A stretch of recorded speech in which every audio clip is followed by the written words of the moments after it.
4th Panzer Army, for its own part, was duly able to cope with this threat on its northern flank. By 14th of January, 1st Panzer Army had completed its withdrawal movement, having been able to speed it up after all in the meantime. It now had its left wing established on a line running from Cherkask to Petrovskoye. This meant that at least a measure of operational cooperation was now possible between 1st and 4th Panzer armies, even if a wide gap still yawned between Petrovskoye and Proletarskaya. This admittedly was partly covered by the mudflats of the Manich. The first part of 4th Panzer Army's task, which had been to keep the rear of Army Group A free in the area south of the Don, was thus fulfilled. There still remained the second part, that of holding open this Army Group's lines of communication through Rostov. In the face of the enemy's many times greater strength, the accomplishment of the second part was complicated by the fact that 1st Panzer Army was initially to remain several days in the line it had reached in order to prepare the further evacuation of its rear areas. Indeed, 4th Panzer Army's task was to come dangerously near to not being fulfilled at all, for even now Hitler could still not make up his mind to abandon the Caucasus entirely.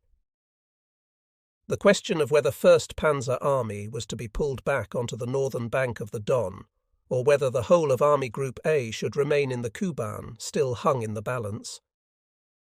While 4th Panzer Army was carrying out its task south of the Don during the first half of January, Army Detachment Hollet had a no less difficult job to do in the large bend of the river.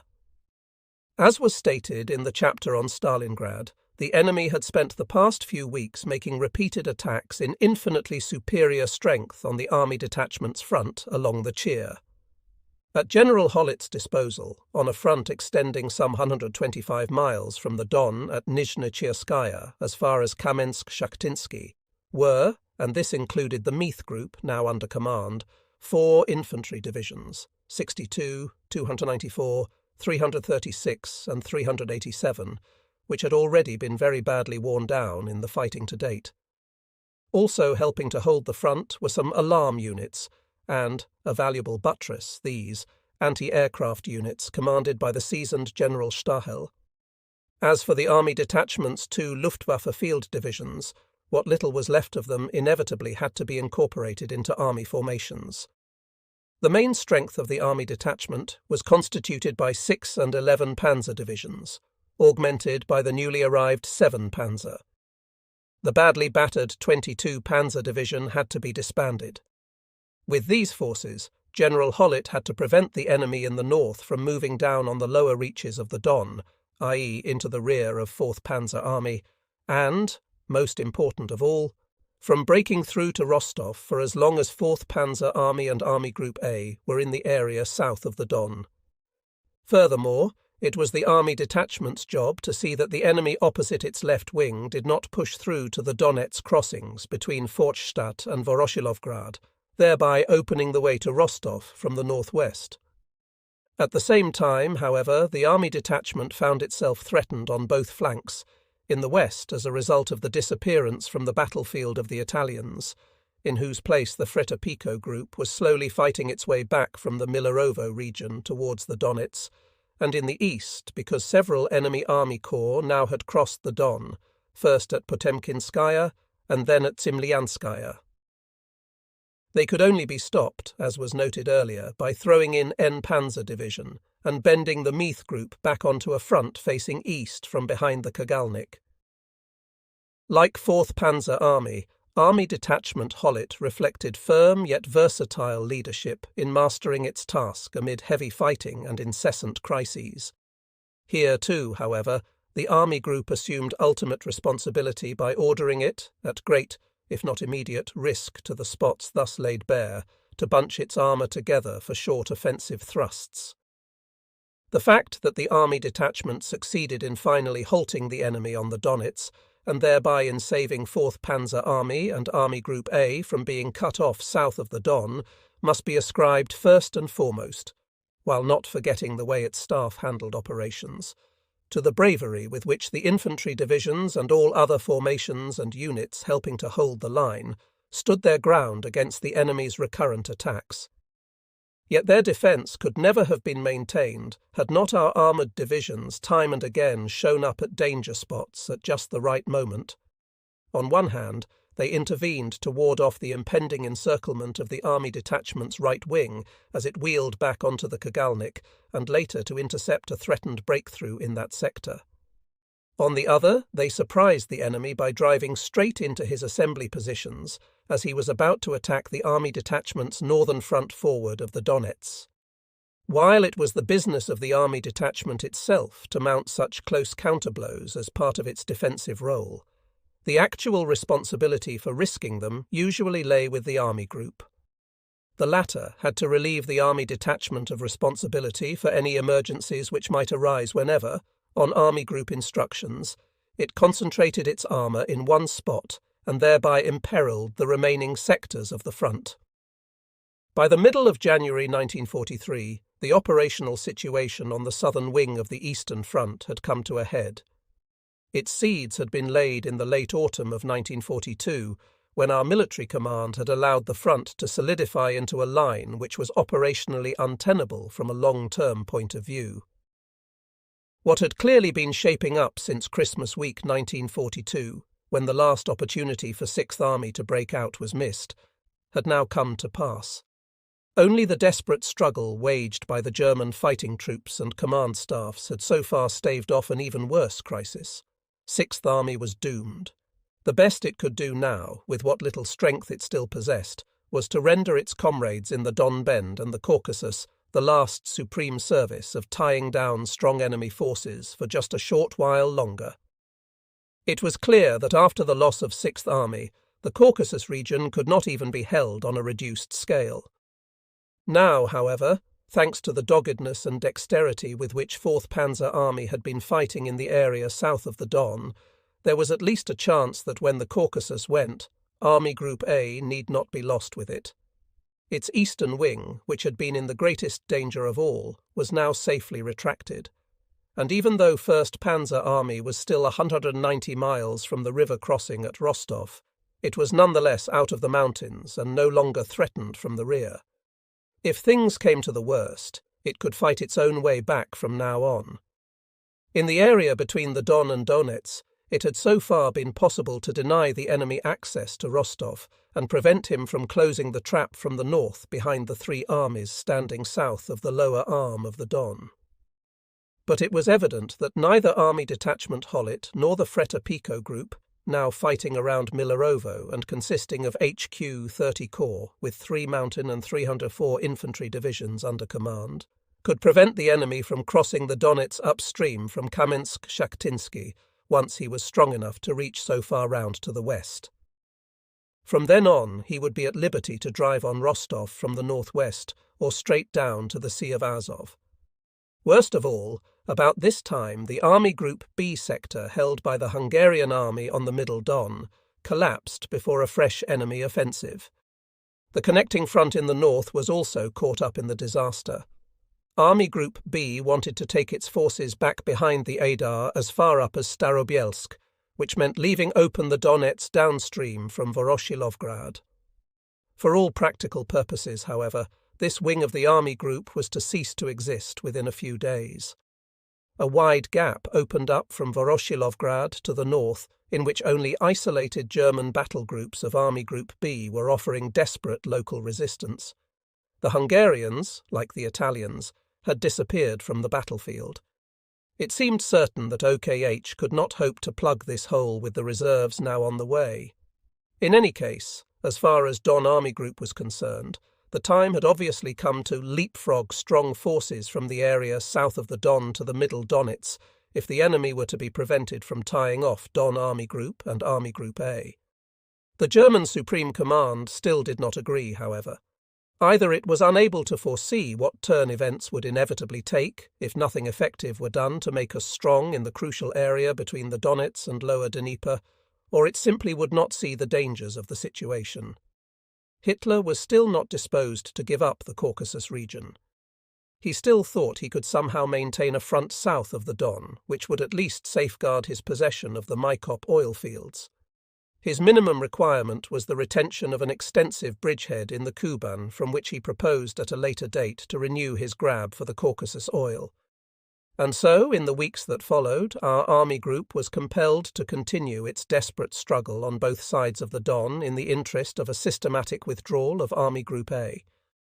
All this time it was having a fierce dispute with the Supreme Command over the idea of leapfrogging forces to the Donets area. This concerned not only the acceptability of the principle as such, but also the question as to how many of Army Group A's forces should be brought back through Rostov to the decisive battleground. To tie up substantial elements of Army Group A in a Kuban bridgehead amounted, in our opinion, to sheer wishful thinking from the point of view of operations as a whole. By 14th January, the day on which 1st Panzer Army reached the line Cherkask-Petrovskoye and established a front facing eastwards, another crisis was brewing in the area of Army Detachment Holit. On that day, an enemy tank corps succeeded in breaking through towards the Donets on the right wing of Army Group B, in the area of the Freta-Pico Group, south of Milerovo. Although OKH provided the group with a new infantry division, 302, this alone could not possibly suffice to stabilize the situation on the river. When, on 16th of January, OKH placed the Freta-Pico Group under command of Don Army Group, while simultaneously extending the latter's front to the Aidar, it was still not even certain whether the group would get back behind the Donets at all. It had meanwhile emerged that the enemy intended to throw 3 or 4 mechanized corps against the Donets on either side of Kamensk-Shakhtinsky in the Freta-Pico Group's own area. Fortunately, thanks to a neat success scored a few days previously by Army Detachment Holit, when 2 of its armoured divisions had struck a surprise blow on the Kalitva, an enemy attack had been wiped out there while still in the preparation stage. We therefore ordered the army detachment to execute its planned withdrawal into the Donets positions in such a way as to have an armoured division available at the earliest possible moment for mobile defence of the Donets sector of Fortstadt-Kamensk. For operations in the newly acquired Kamensk-Voroshilovgrad sector of the river, however, there was nothing to hand, except for the Italians who had streamed back there as stragglers. In other words, there was a danger that Don Army Group's Donets front would shortly be outflanked to the west. At the same time, it became evident that the enemy intended to envelop Army Detachment Holit from the east as well. In the gap between its right wing, where the Donets joined the Don, and 4th Panzer Army, which was still having to cover 1st Panzer Army's northern flank against a far superior enemy forward of Salsk on the Manish, 2 enemy corps were identified in the angle between the Sal, Don and Manish. These could be expected to attempt to cross the Don for an advance on Rostov, or else to thrust into the rear of Army Detachment Holit's Donets positions. Don Army Group accordingly proposed that it now be allowed to shift 4th Panzer Army over to its western wing, while leaving 1 division temporarily forward of Rostov to keep the crossing open for 1st Panzer Army. This would naturally have necessitated OKH's issuing simultaneous orders for the withdrawal of Army Group A, with 1st Panzer Army moving back on Rostov and 17th Army into the Kuban. Once again, it was impossible to get a quick decision from Hitler. Neither would he countenance the Army Group's proposal that Army Group A's armoured divisions be concentrated in the area of 4th Panzer Army for a short offensive stroke to facilitate 1st Panzer Army's withdrawal and thereby to speed up the release of 4th Panzer Army. Not until 18th of January did OKH finally concede 4th Panzer Army freedom of movement, to the extent that the latter no longer had to cover the northern flank of 1st Panzer Army on the Manik northeastwards of Salsk. On the other hand, Don Army Group still had to safeguard Army Group A's use of the Rostov-Tikhorets railway line until 88 supply trains had passed safely through to stock up the Kuban bridgehead. Whether 1st Panzer Army would now be withdrawn towards Rostov or into the Kuban was still anybody's guess. The time being taken to decide whether to allow forces to be leapfrogged westwards inside the German southern wing could only benefit the enemy, of course. It enabled him to exploit the collapse of the Italian and Hungarian sectors of Army Group B's front and to assemble powerful forces with which to advance over the Middle Donets towards the coast of the Sea of Azov or the Dnieper crossings. forces to which, for the moment, we had nothing to offer in the way of opposition.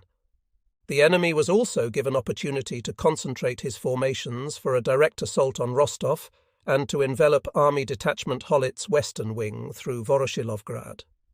On 20th January, the enemy in the area of 4th Panzer Army launched an attack over the lower Manich towards Rostov, with 4 corps he had concentrated for this purpose.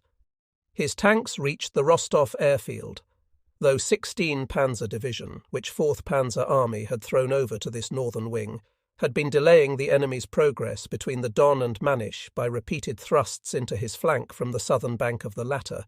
It had naturally been unable to halt all 4 corps on its own.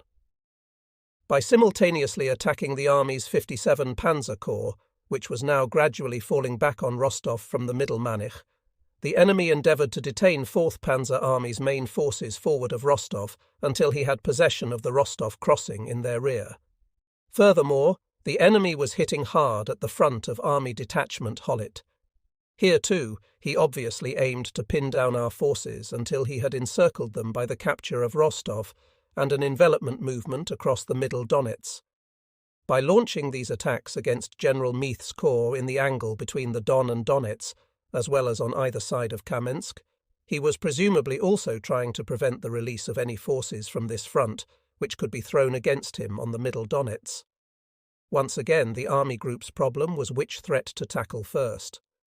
2 armoured divisions, 7 and 11 Panzer, were standing by in Army Detachment Holit's area to be switched to the western wing on the middle Donets.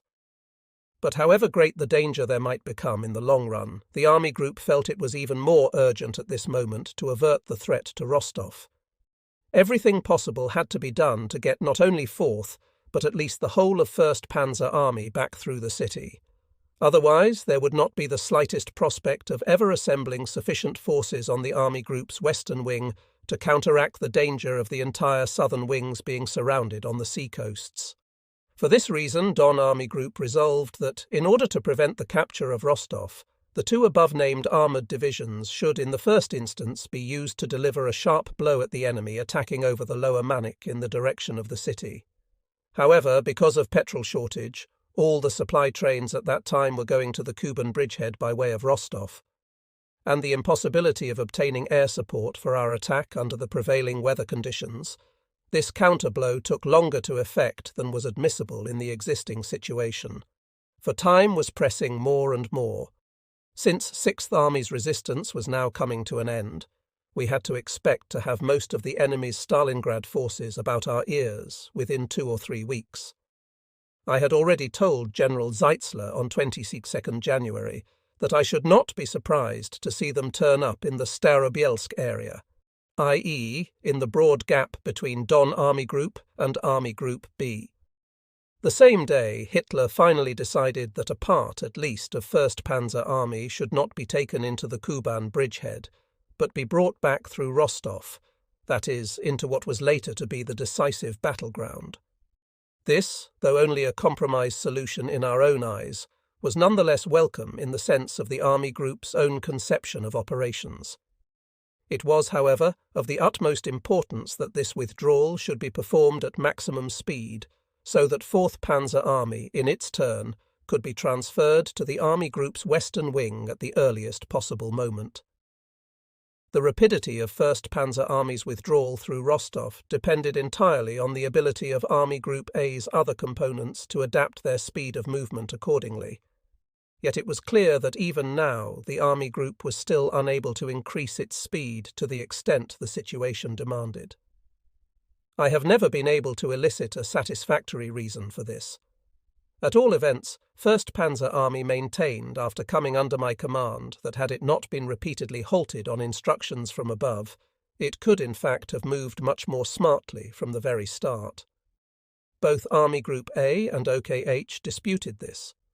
Whatever the answer, the fact remains that Army Group A had so timed the move of its left wing, which was still around Belaya Glina, 30 miles east of Tikhorets on 23rd of January, that it would not reach Tikhorets until 1st February.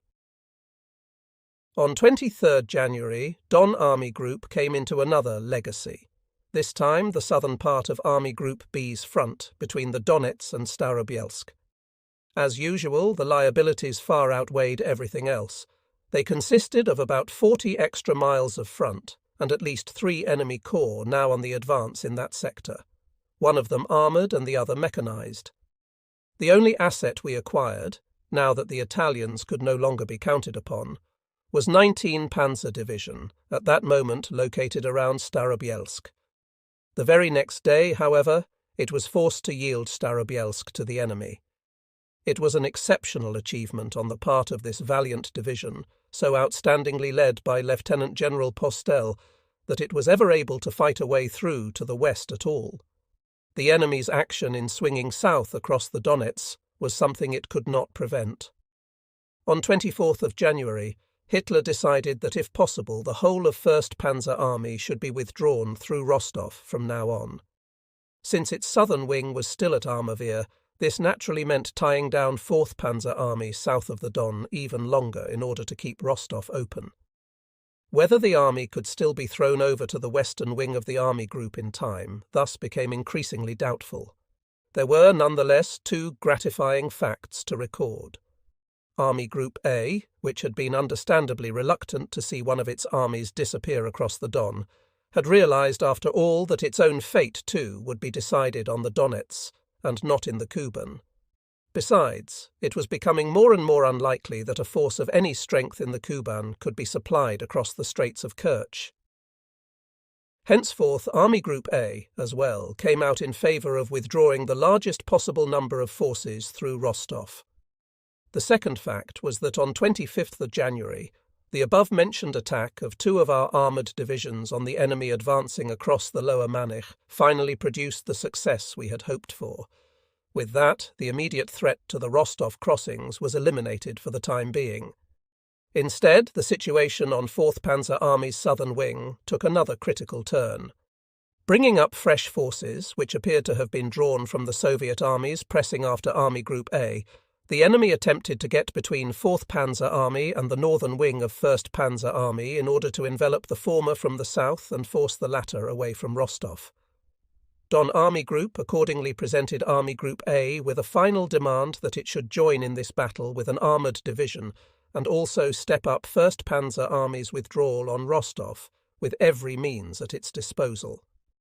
At last, on 27th of January, at least the northern half of 1st Panzer Army came under the command of Don Army Group, with the result that the latter was now itself able to order the measures to which I have just referred.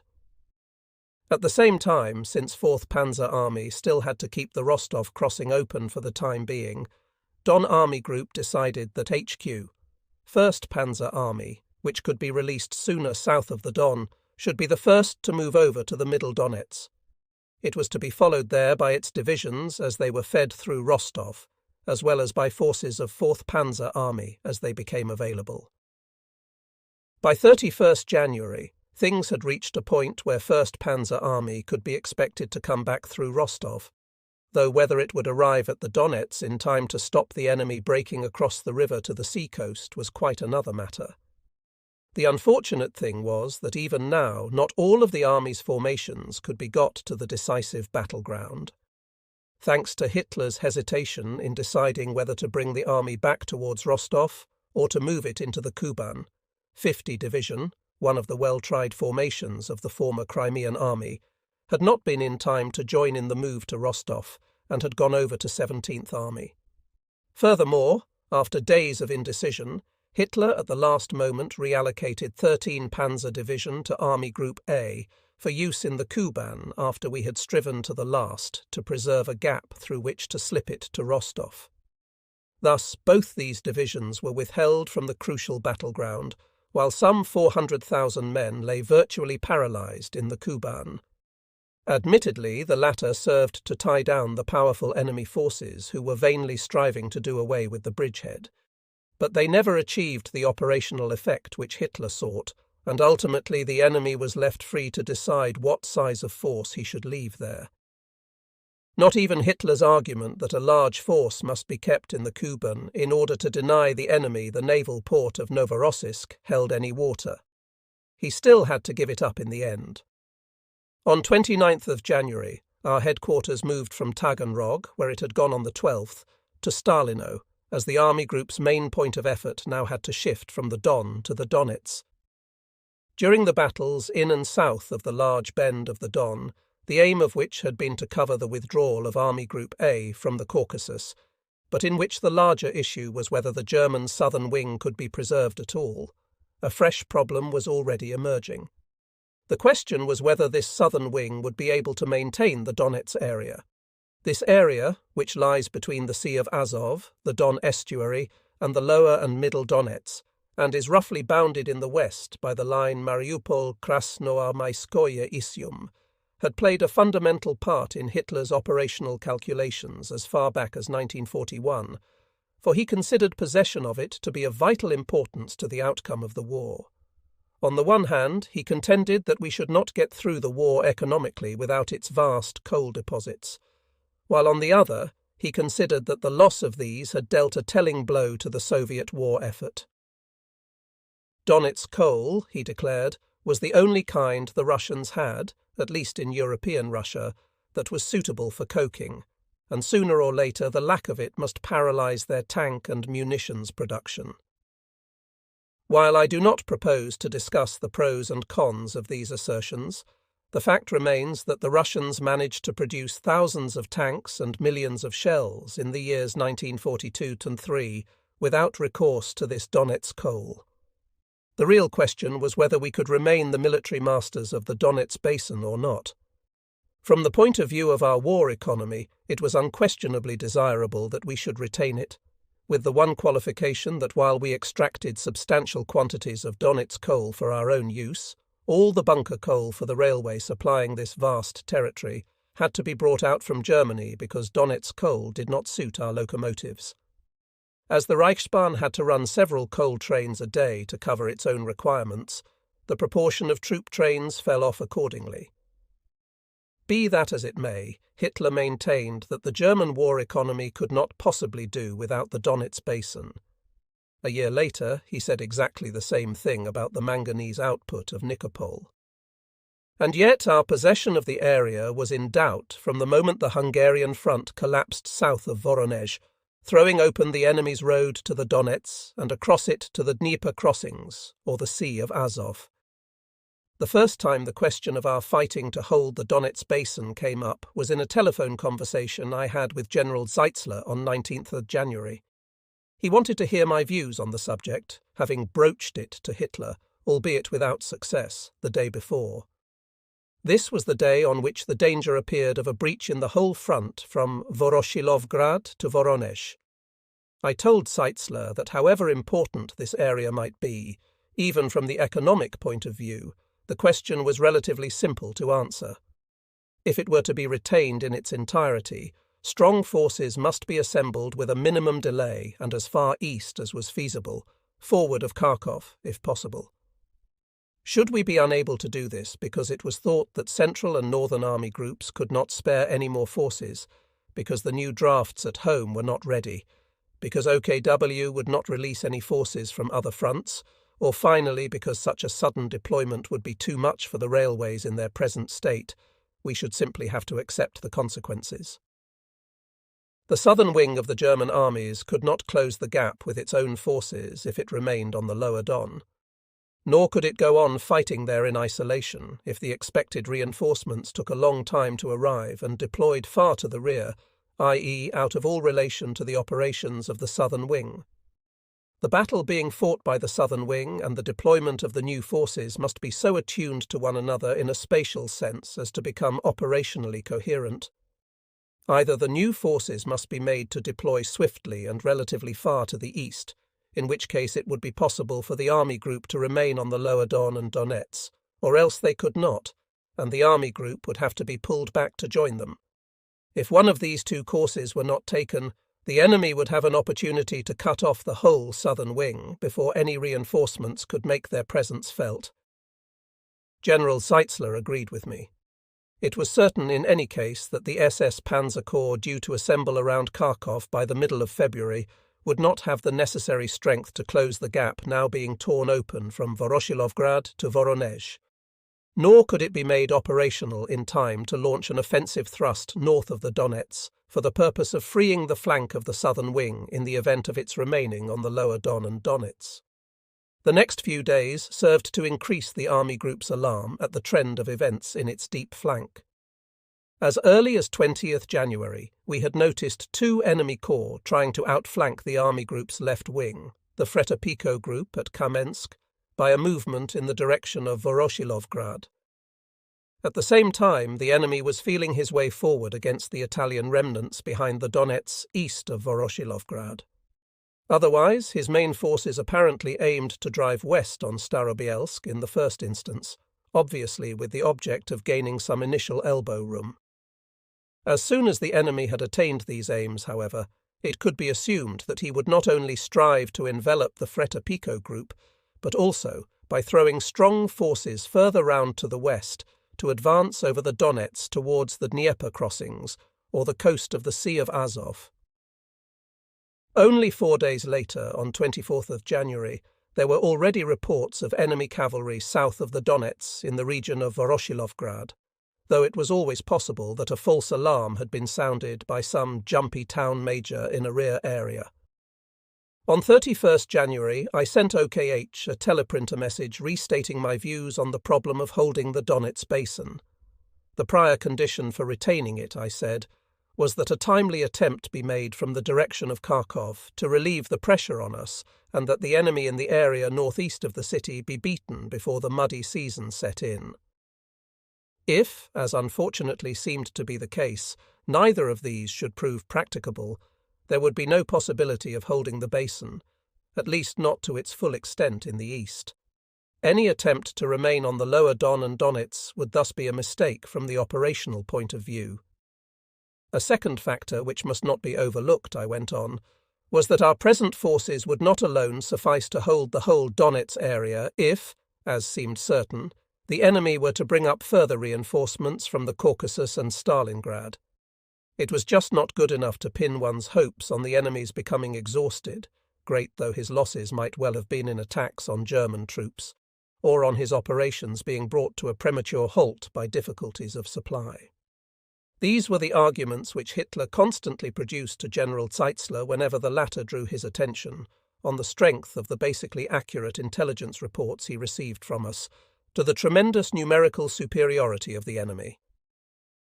Undoubtedly there was some justification for what Hitler said, yet it had to be borne in mind that the enemy's attacks on Allied armies had cost him very little, and that he was far less dependent on supply and transport than we Germans were in enemy territory. The very next few days confirmed the Army Group's appreciation of the enemy's intentions. It became clear that he was out to crush our front on the Donets, and simultaneously to outflank us to the west. On 2nd February, he crossed the Donets east of Voroshilovgrad, without encountering any serious opposition from the Italians there. The assault group he had assembled consisted of 3 tank corps, 1 mechanized and 1 rifle corps, obviously part of the forces which had previously overrun the Italians on the Don. The objectives of this grouping could be taken to be Rostov or Taganrog.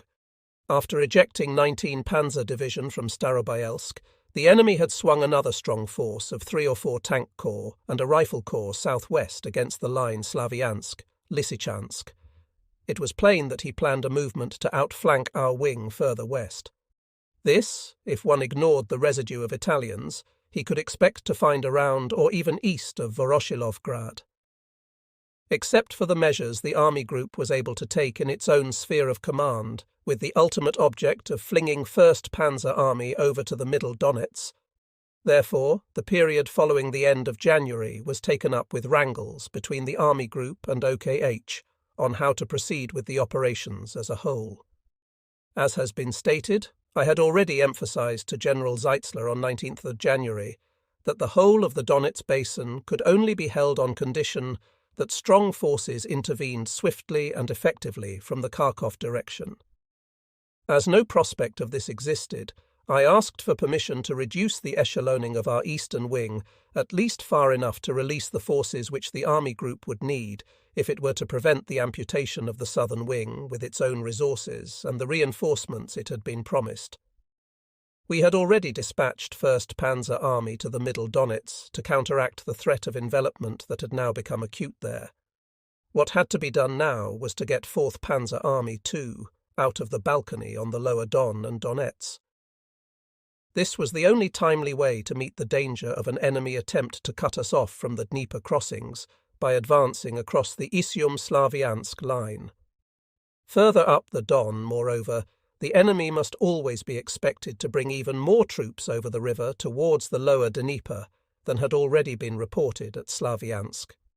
Apart from 1st Division of the SS Panzer Corps, which had meanwhile arrived at Kharkov, there were nothing but battered remnants to oppose him anywhere in the area of Army Group B.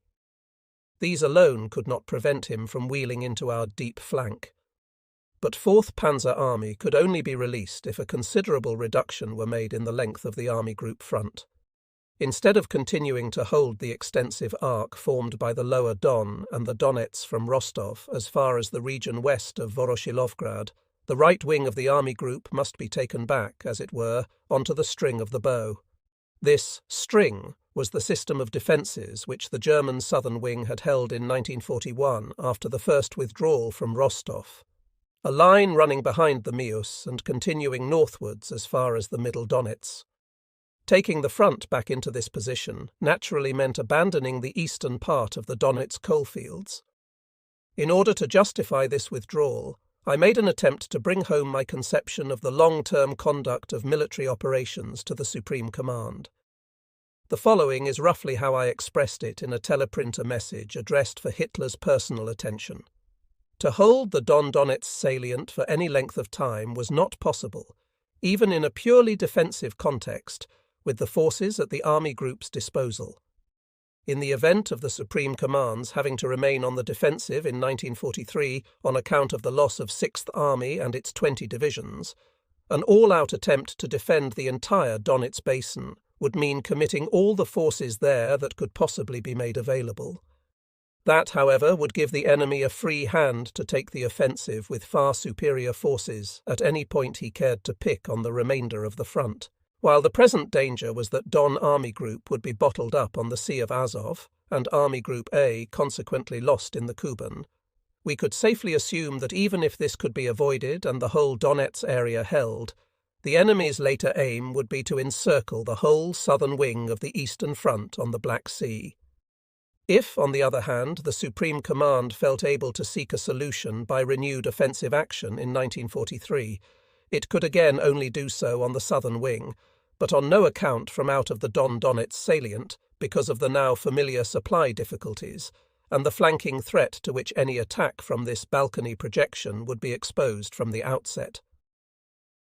The only means of achieving an offensive solution, always assuming that this were in the least feasible, consisted in the first place in drawing the enemy westwards towards the lower Dnieper on our southern wing. Having once achieved this, we had to launch a powerful attack from the Kharkov area and smash the Russian front connecting there in order to turn south and surround the enemy on the Sea of Azov. Hitler, however, was apparently unwilling to entertain any ideas of this kind. He had already been told by Zeitzler himself, so the latter informed me, that the only question now was whether to abandon the Donets area by itself or to lose Don Army Group along with it. Hitler's answer had been that although his chief of staff was probably right from the operational point of view, the surrender of the Donets area was impossible for economic reasons, not so much because of any loss of coal to ourselves, as because a German withdrawal would put the enemy back in possession of the supplies so vital to his own steel production. As an interim solution, Hitler had directed that the SS Reich Division, the first of the SS Panzer Corps formations to have reached Kharkov, should launch a thrust from that area into the rear of the enemy forces advancing against our Donets front. Quite apart from the fact that this solitary division could never suffice for such a far-ranging operation, it would have had to overrun 6 enemy divisions for a start, and that there would be nothing available to cover its ever-lengthening northern flank, its commitment to battle would have meant splitting up the only striking force, the SS Panzer Corps, which could be expected to join us in the foreseeable future.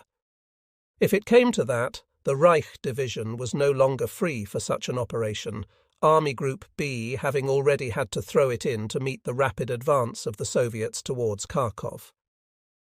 At that very hour it was tied up in a pretty unpromising defensive action at Volchansk, northeast of the city. During the next couple of days, 4th and 5th February, the situation on Don Army Group's front deteriorated visibly, the enemy bringing sharp pressure to bear on 4th Panzer Army as it covered the flow of 1st Panzer Army through Rostov.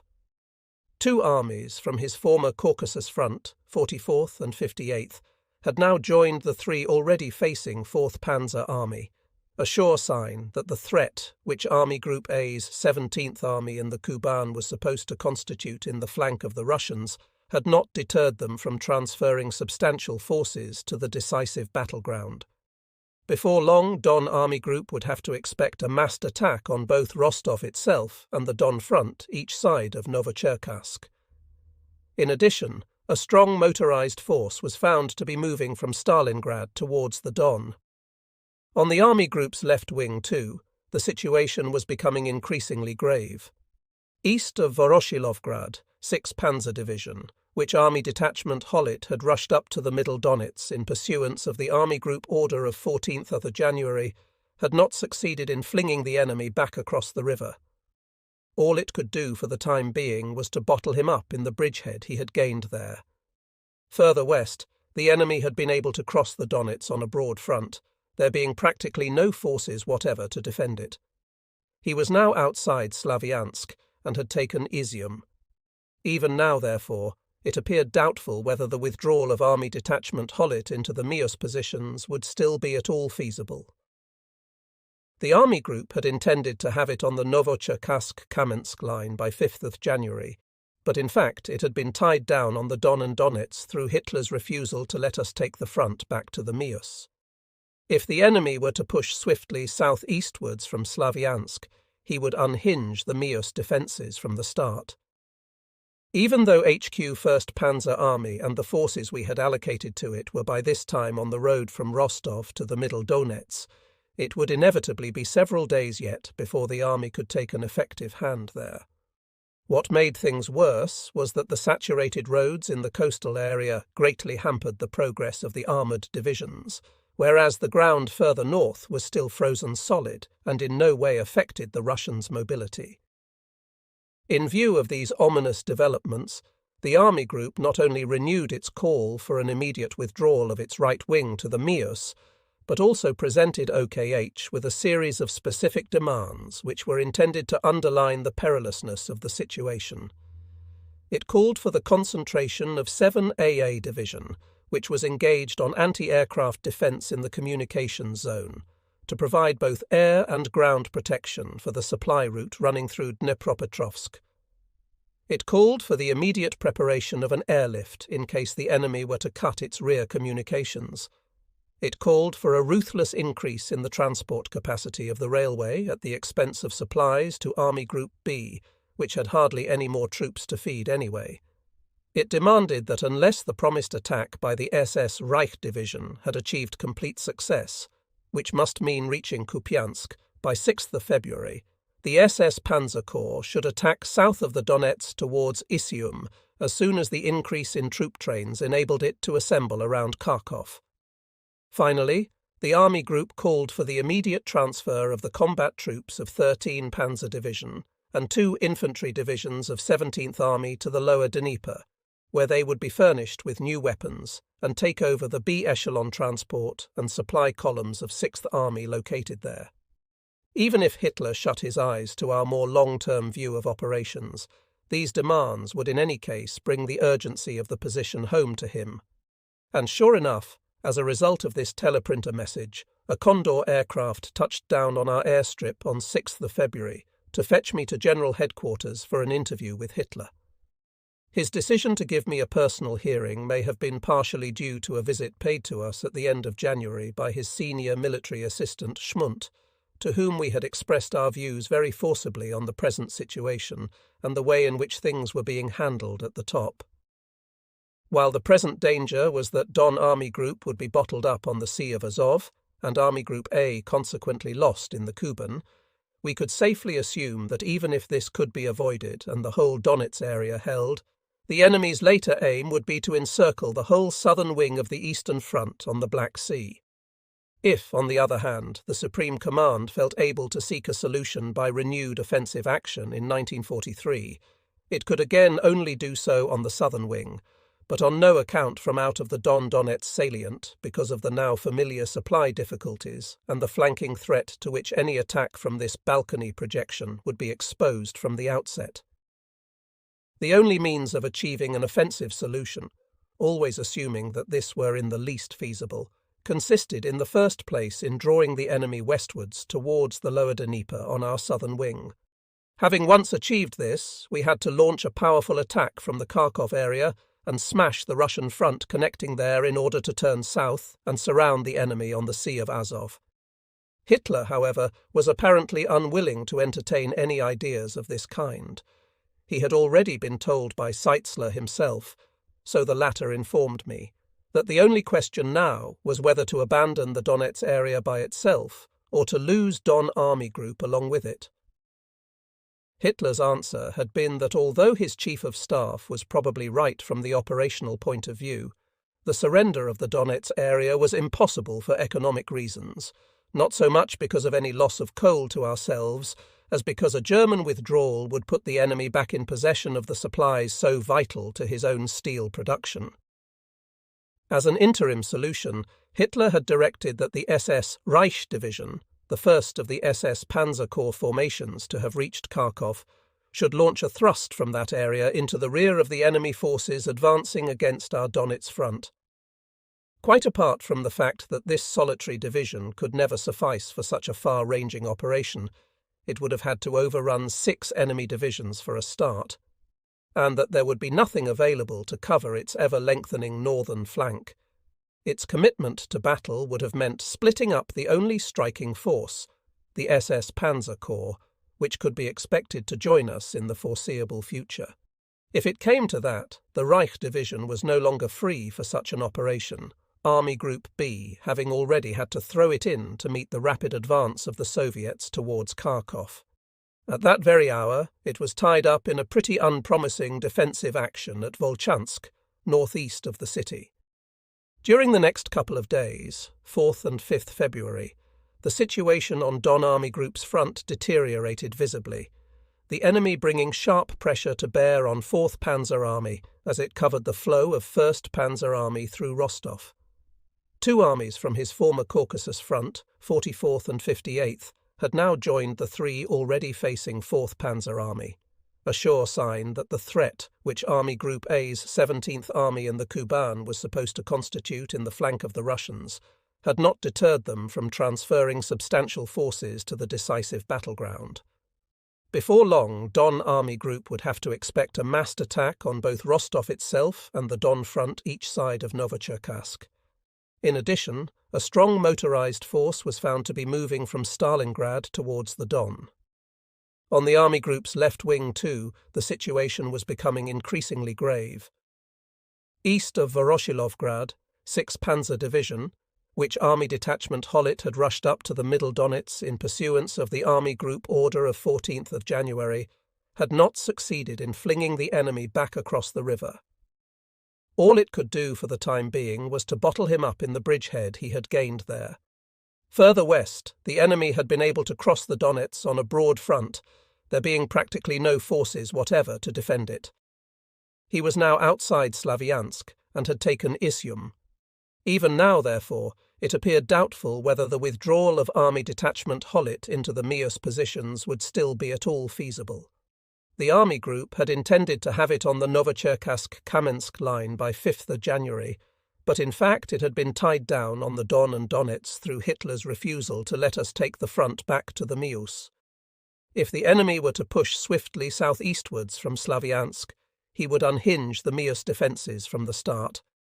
Even though HQ 1st Panzer Army and the forces we had allocated to it were by this time on the road from Rostov to the Middle Donetsk, it would inevitably be several days yet before the army could take an effective hand there. What made things worse was that the saturated roads in the coastal area greatly hampered the progress of the armoured divisions, whereas the ground further north was still frozen solid and in no way affected the Russians' mobility.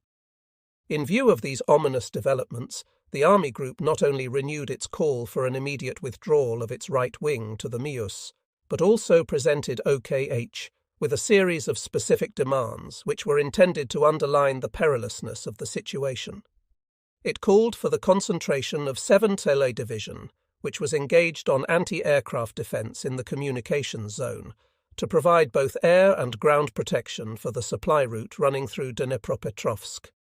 It called for the immediate preparation of an airlift in case the enemy were to cut its rear communications.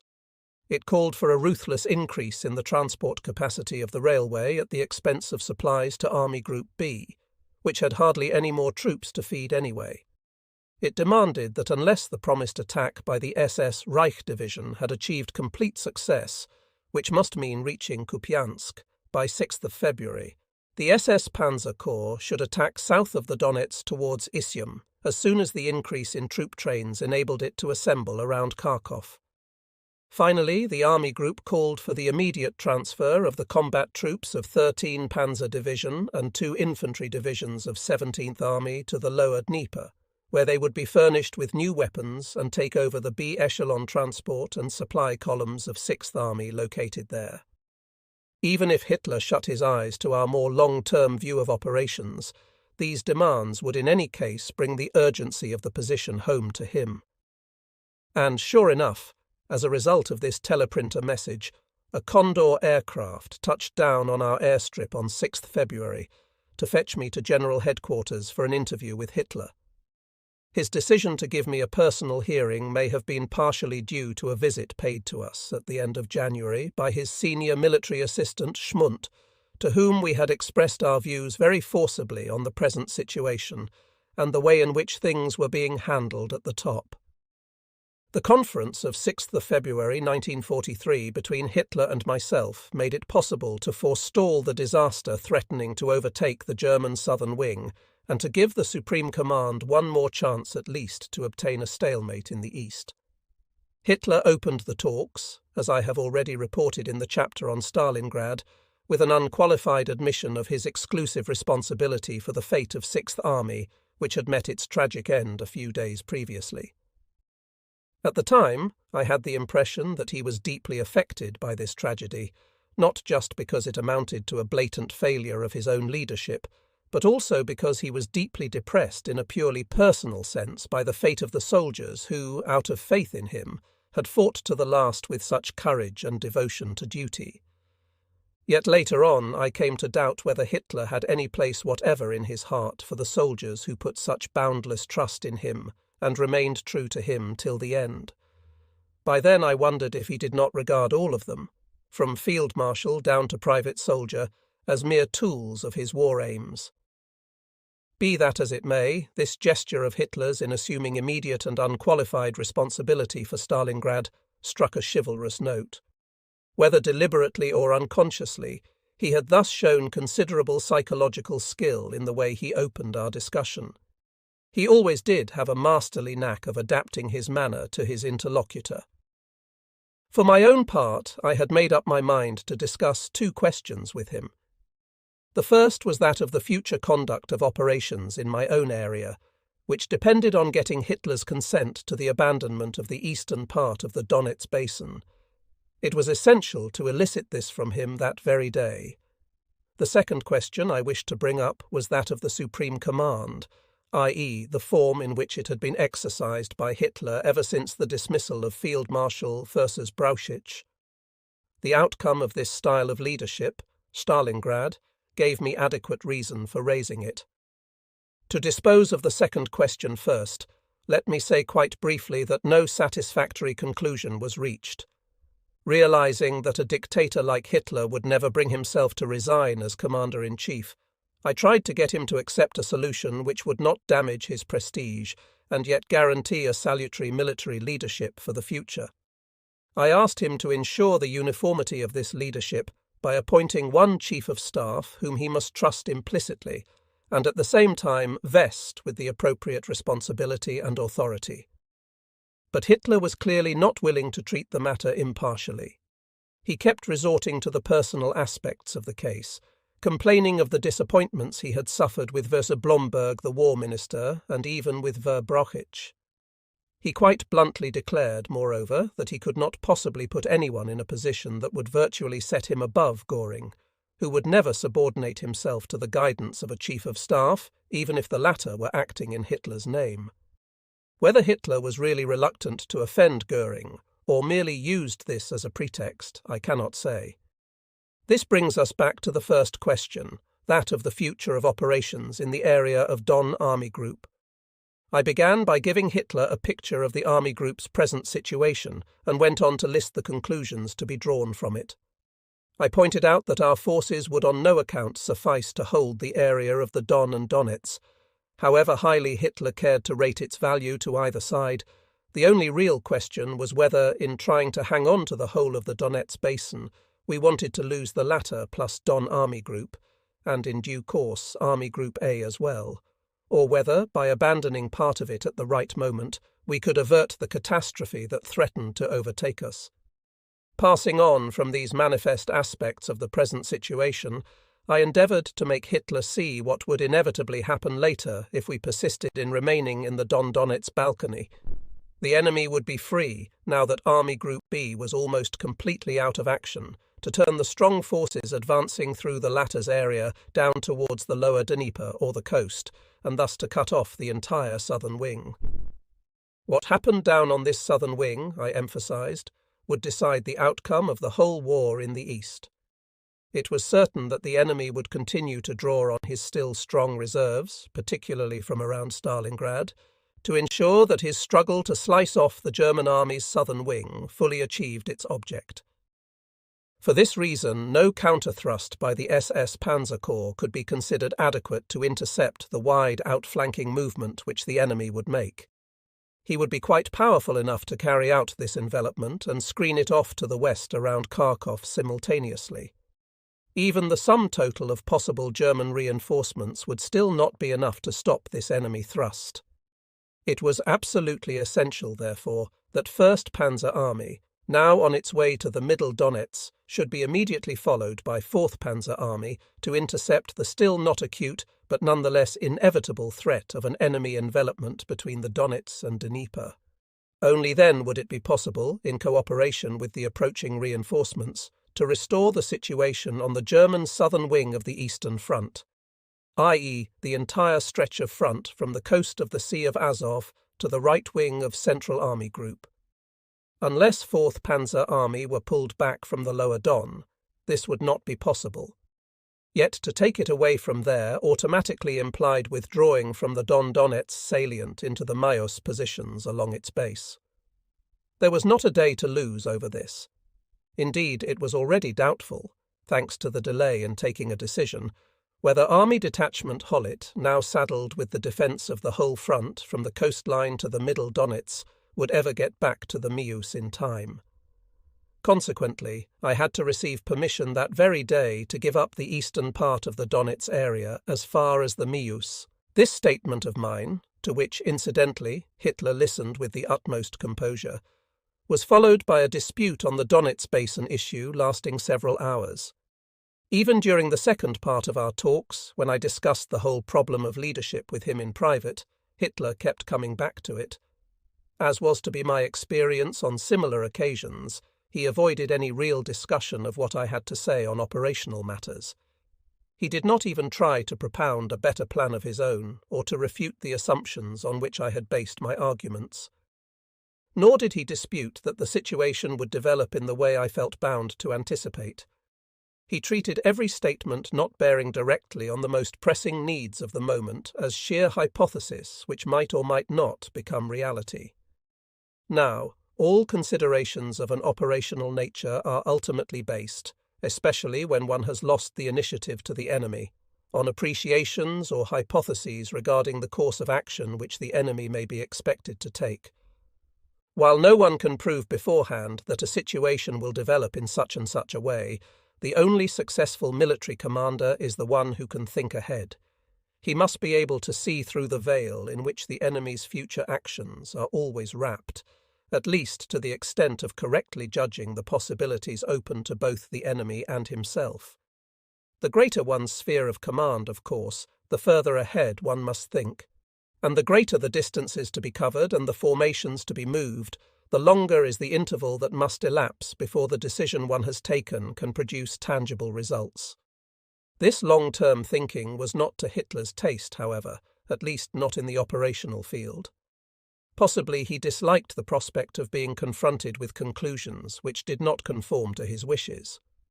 Since these could not be refuted, he avoided becoming involved in them wherever possible, and so this time, too, he mainly drew his arguments from other fields. He began by dwelling on his understandable aversion to any voluntary surrender of hard-won territory, so long as it could not be proved, as he thought, that no alternative method existed.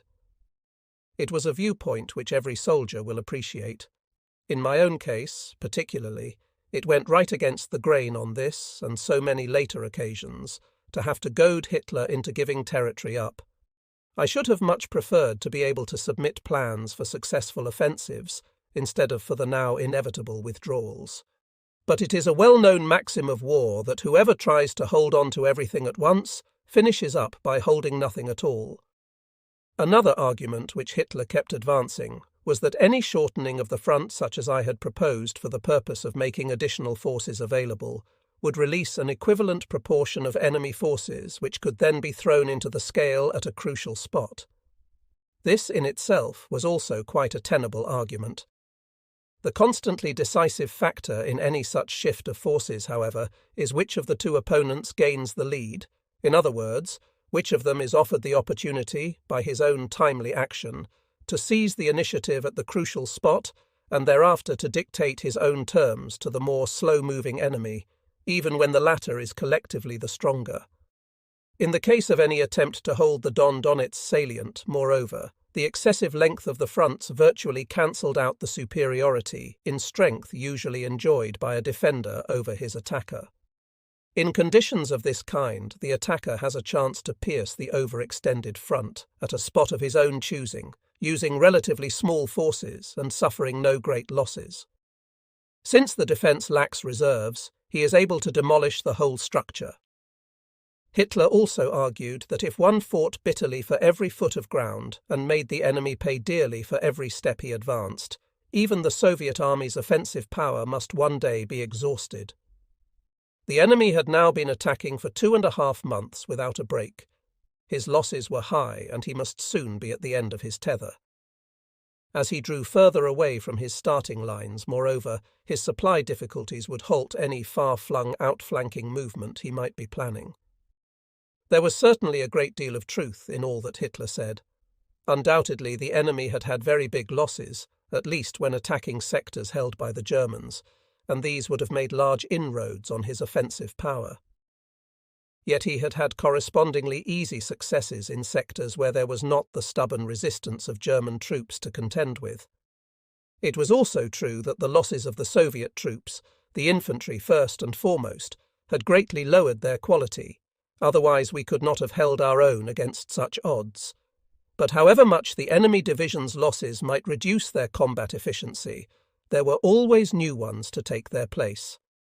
As for Soviet supply difficulties, these could indeed be expected to increase the further the enemy's operations took him. But in this age of motor transport, the distances from the army's railheads to the Sea of Azov or the lower Dnieper were not big enough to frustrate the impending Soviet drive to lop off the German southern wing. During World War I, it had still been accepted that no army could normally put more than 95 miles between itself and its railhead. That this figure no longer held good in World War II had been adequately proved by our own operations in both East and West. In addition, the Russians were masters at the rapid reconstruction of railways, which presented relatively few engineering problems on those vast expanses of plain. In any case, it was entirely wrong to base our own measures on the vague hope that the enemy would soon reach the limit of his strength or mobility. When all was said and done, our own divisions, long overtaxed and severely bled, were themselves not far from exhaustion. In this respect, I must emphasize that Hitler was fully aware of the condition and casualties of our own troops. What he did not care to admit was that the newly established divisions initially had to pay far too high a toll in blood on account of their lack of combat experience. On the other hand, he did agree that the Luftwaffe field divisions had proved a fiasco, and even confessed that they had been brought into existence as a concession to Göring's thirst for prestige. All Hitler actually had to say about the operational position was to express the belief that the SS Panzer Corps would be able to remove the acute threat to the Middle Donetsk front by a southeasterly thrust from the Kharkov region in the direction of Isium. His one reservation was that by the time the Corps' 2nd Division, the Leibstandarte, arrived, the Reich Division should have dealt with the enemy at Volchansk. A 3rd Division could not come until later. His faith in the penetrating power of this newly established SS Panzer Corps was apparently unbounded. Otherwise, however, his statements showed that he still did not, or would not, realize the dangers of the less immediate future, especially when the enemy's Stalingrad formations appeared on the new battlefield.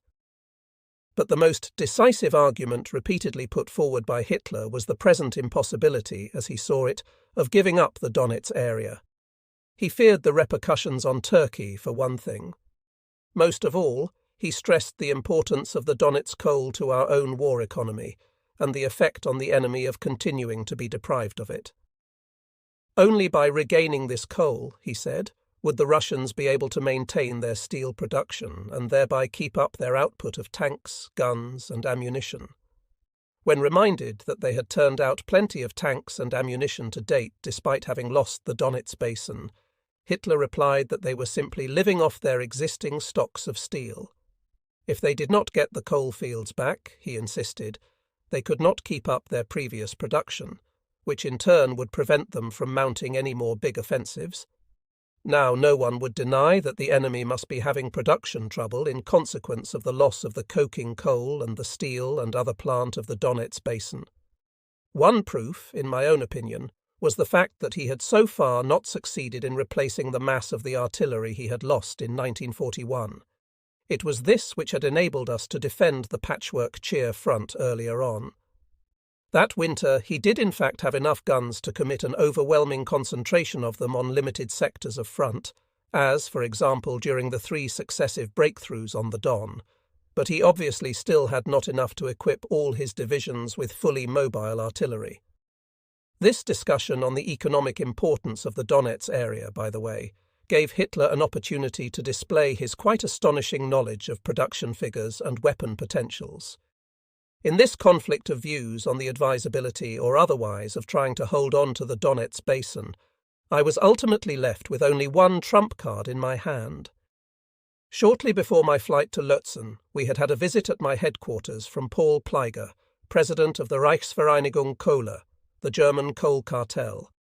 When questioned on the real importance of the Donetsk area to the German and Russian war economies, he had assured me that the mines around Shakhty, i.e. in that part of the basin which lay east of the Mius, were in no way vital, as the coal there was unsuitable for coking or locomotive combustion.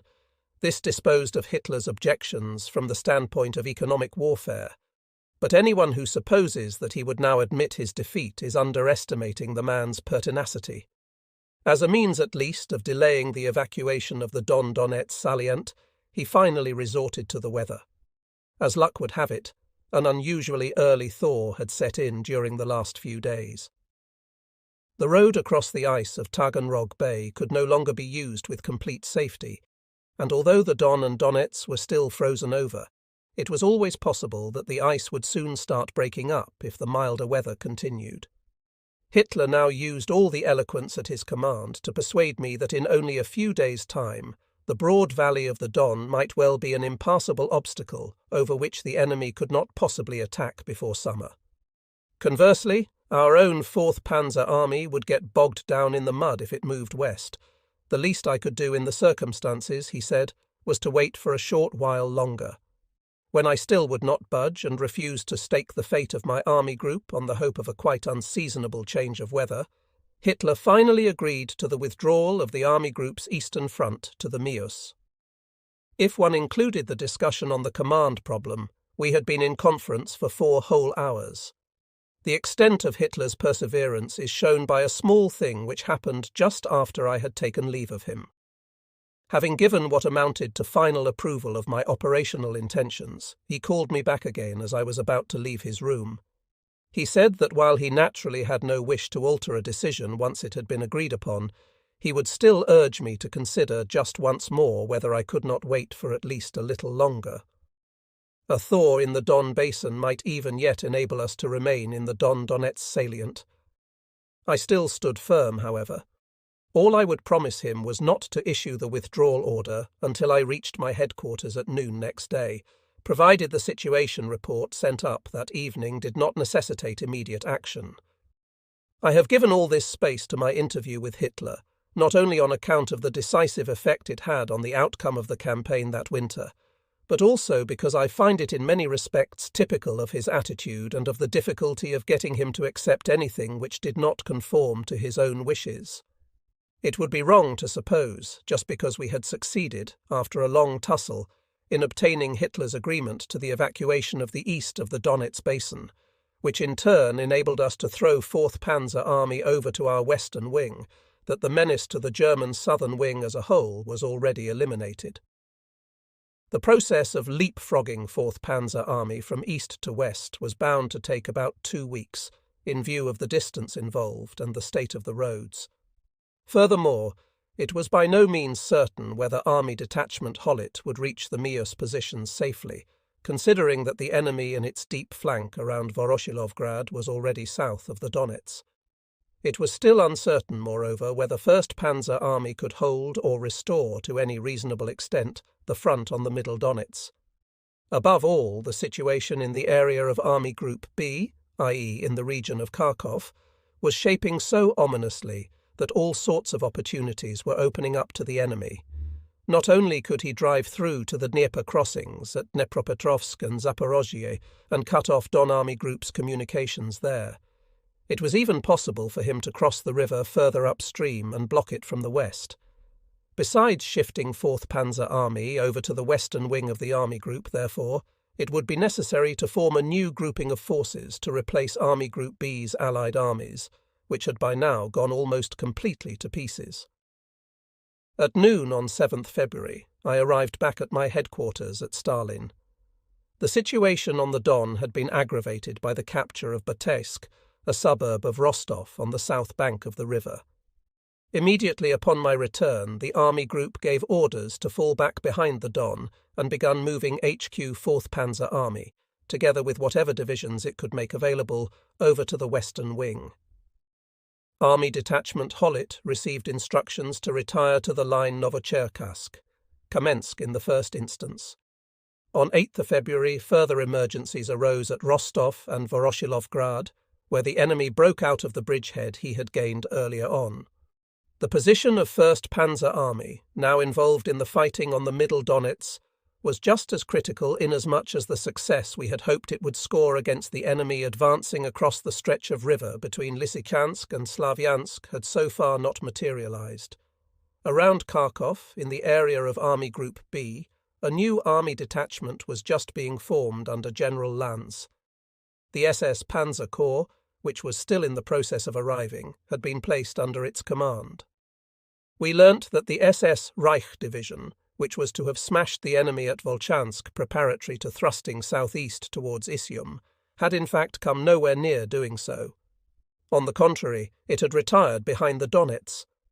In the circumstances, it was certain that nothing would come of the thrust which Hitler had proposed making with the SS Panzer Corps, of which the Reich Division was the only formation so far available, to relieve the pressure on our western flank.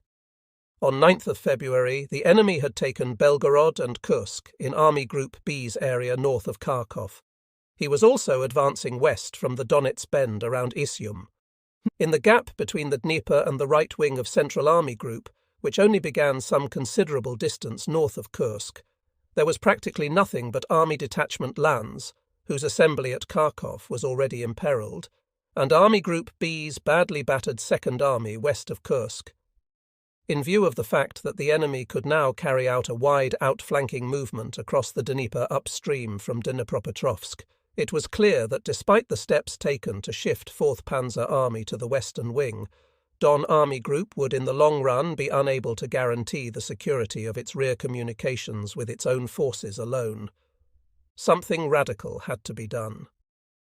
I accordingly sent General Zeitzler a teleprinter message calling for the deployment within the next fortnight of a new army of at least 5 or 6 divisions in the area north of Dnipropetrovsk, as well as of another army behind Second Army's front, i.e. west of Kursk, for a thrust to the south. To do this, I said, there must be a basic improvement in the efficiency of transport, as the slow trickle of divisions which had been coming through to date could not possibly help matters in the present situation. General Zeitzler did hold out the prospect of really effective assistance from now on.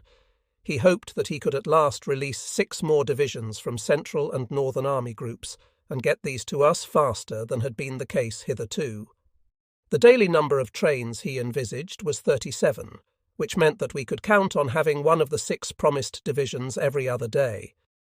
In view of the breadth of the gap torn in the German front, of course, even these forces would be no more than a stopgap to tide us over the worst dangers until the muddy season set in, and whether they would arrive in time depended on developments around Kharkov, on which our own army group had no influence.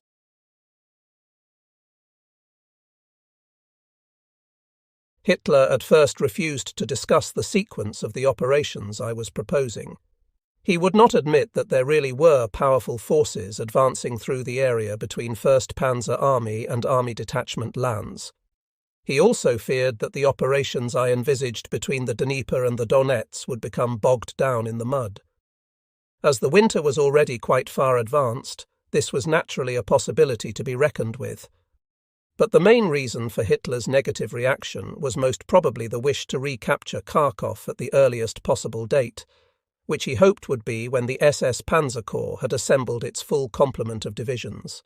In fact, the situation was such that a prior condition for any stroke in the direction of Kharkov was the removal of the threat to the Dnieper crossings. Unless the communications across this river were kept open, neither 1st Panzer Army nor Army Detachment Hollet could remain alive. For the stroke at Kharkov, moreover, the cooperation of at least a part of 4th Panzer Army would be needed. Since it was certain that when the thaw finally put an end to operations, it would do so in the region between the Donets and Dnieper before it affected the country around and north of Kharkov, one could reasonably hope that we should still have time to attack at Kharkov after we had beaten the enemy now advancing between 1st Panzer Army and Army Detachment Lands. On the other hand, it was more than doubtful whether the 2 operations could be carried out the other way round. Because of the obstinacy with which Hitler invariably clung to his point of view, another interminable discussion ensued. I finally put an end to it by pointing out that as the SS Panzer Corps must in any case first assemble on the Kharkov-Krasnograd road, which it could not do before 19th February at the earliest, the final decision on whether to go north or south need not be taken till then. This dilatory approach of mine was made possible by the reflection that 4th Panzer Army could not be available before 19th February either. I also felt justified in assuming that Hitler would be brought to reason by the course of events which he was now experiencing at first hand. On 18th of February, I saw Hitler again. The enemy had attacked in strength on the Mius and penetrated at several places into the as yet unconsolidated front of Army Detachment Hollet. Furthermore, it had still not been possible to destroy the enemy cavalry corps encircled behind this front at Debaltsevo. I submitted to Hitler that in spite of this, it was still urgently necessary to withdraw motorized units from here to the western wing, even if it were not possible at that particular moment. The enemy mechanized corps in the deep flank of 1st Panzer Army at Grishino was not yet defeated either, so that the forces committed there were still tied up. On the other hand, there was now incontestable evidence that the enemy in the gap between 1st Panzer Army and Army Detachment Lands was indeed advancing in force against the Dnieper crossings. His 267 Rifle Division had been identified south of Krasnograd, and he had taken Pavlograd with 35 Guards Division, which included a tank battalion. An Italian division located there, one left over from the former Italian army, had hurriedly pulled out on the approach of the enemy. Army Detachment Lance had reported that the wheeled vehicle units of the Death's Head SS Panzer Division were completely bogged down between Kiev and Poltava. This washed out the northward stroke to retake Kharkov, which had been Hitler's primary concern. If the SS Panzer Corps had not even been able to hold the city without the Death's Head Division, it was less likely than ever to recapture it when the latter's availability date could not be anticipated for the time being. The only thing we could do, therefore, was to strike southeastwards and destroy the enemy advancing through the gap between Army Detachment Lance and 1st Panzer Army. Since the thaw must be expected in that area too, in the very near future, there was no time to lose. In the circumstances, Hitler agreed to my idea of immediately committing the Reich Division as the first available formation of the SS Panzer Corps in the direction of Pavlograd. The Leibstandarte Division was to provide 4th Panzer Army's operation with cover against the enemy pushing hard southwards from Kharkov. At all events, it was now to be hoped that 4th Panzer Army, reinforced by the Reich Division, would be successful. Following this decision, I put my view to Hitler on the situation generally. I pointed out that even if we managed, and it was far from certain that we should, to avoid any unfavourable developments until the muddy season set in, I still had to think ahead. The mud would not give us a break of more than a few weeks. After that, the army group would have a front of 470 miles to hold, for which, inclusive of the forces of Army Detachment Lands, there were 32 divisions available. On the other hand, it could be taken for granted that once the muddy season was over, the enemy would again direct his main effort against the German southern wing and go all out to encircle it on the Black Sea. A front of 470 miles, defended by only about 30 divisions, I told Hitler, could be pierced by a stronger enemy at any point he liked. Above all, no one could prevent him from steadily outflanking the army group to the north until he reached the Sea of Azov or the Black Sea. Once the muddy season finished, therefore, the army group must not remain stationary until the enemy broke through somewhere or outflanked it in the north. It could only afford to stay where it was if OKH were able to launch a well-timed offensive stroke to relieve the pressure on the front, which still projected a long way eastwards. My purpose in putting forward these ideas was to persuade Hitler to consider operations on a long-term basis for once. It was obvious, however, that he had no intention whatever of committing himself. While admitting that the army group's forces would be too weak to defend that front in the coming year, he would not accept the ratio of strengths I had given him. He did not dispute the presence opposite us of the 341 enemy formations we had identified, but contended that they were no longer of any value. When I objected that our own divisions were also at the end of their tether, he replied that they would be brought fully up to strength and issued with new weapons during the muddy season, which in point of fact they were. He would not recognize, however, that during that same period the enemy would bring his 1926 class of 1.5 million men to the front. Neither would he admit that with the number of tanks the enemy could produce in 2 months, i.e. the approximate duration of the muddy season, he could refit about 60 armoured brigades. Instead, Hitler was at pains to emphasize the decisive importance which the Donetsk area would have for Soviet tank production if it were once to fall back into enemy hands. As for Germany's own conduct of operations in the east in 1943, he could not take the forces for a large offensive from any of the other theatres, nor could he find them from newly drafted units. On the other hand, he did think that it would be possible to take limited and localized action with the help of new weapons. This brought Hitler right back to the subject of weapons and weapon production, and it proved impossible to pin him down on his intentions regarding the coming summer campaign. We lived, it seemed, in 2 entirely different worlds. On 19th February, a further conference took place, and this time Field Marshal versus Kleist had been asked to attend. Apparently, Hitler's stay at my headquarters had quite impressed him after all as to the dangers on the German southern wing, for he announced that Army Group A was henceforth to transfer whatever forces it could possibly spare to Southern Army Group. In his own words, Army Group A would henceforth be regarded as an adjacent reservoir of forces for the Southern Army Group front, which presumably meant that his plan for bringing the Kuban bridgehead back into the operational picture at some later date was now on the shelf. The future was to show, unfortunately, that this reservoir was not to be exploited on anything like the scale which the transport facilities over the Crimea would have allowed. The Kuban bridgehead was to go on living its isolated existence. Experience has long taught that nothing is more difficult than to get forces released from a place once they have been wrongly tied up there. That day tension mounted even higher when the enemy, apparently in considerable strength, reached the railway station of Cincinokovo. As a result of this, he not only temporarily blocked the main supply line to the centre and right wing of the army group, but was also less than 40 miles away from the headquarters in which the Führer of the Reich was staying. As there were no troops whatever on the intervening ground, I was most relieved when Hitler flew home the same afternoon. It was quite conceivable that by the following day the enemy tanks could have denied us the use of our airfield lying east of the Dnieper. The last point I had made to Hitler was that I should need almost all the armoured divisions for the blows I intended delivering on the western wing, which meant they would have to be taken away from the Mius positions.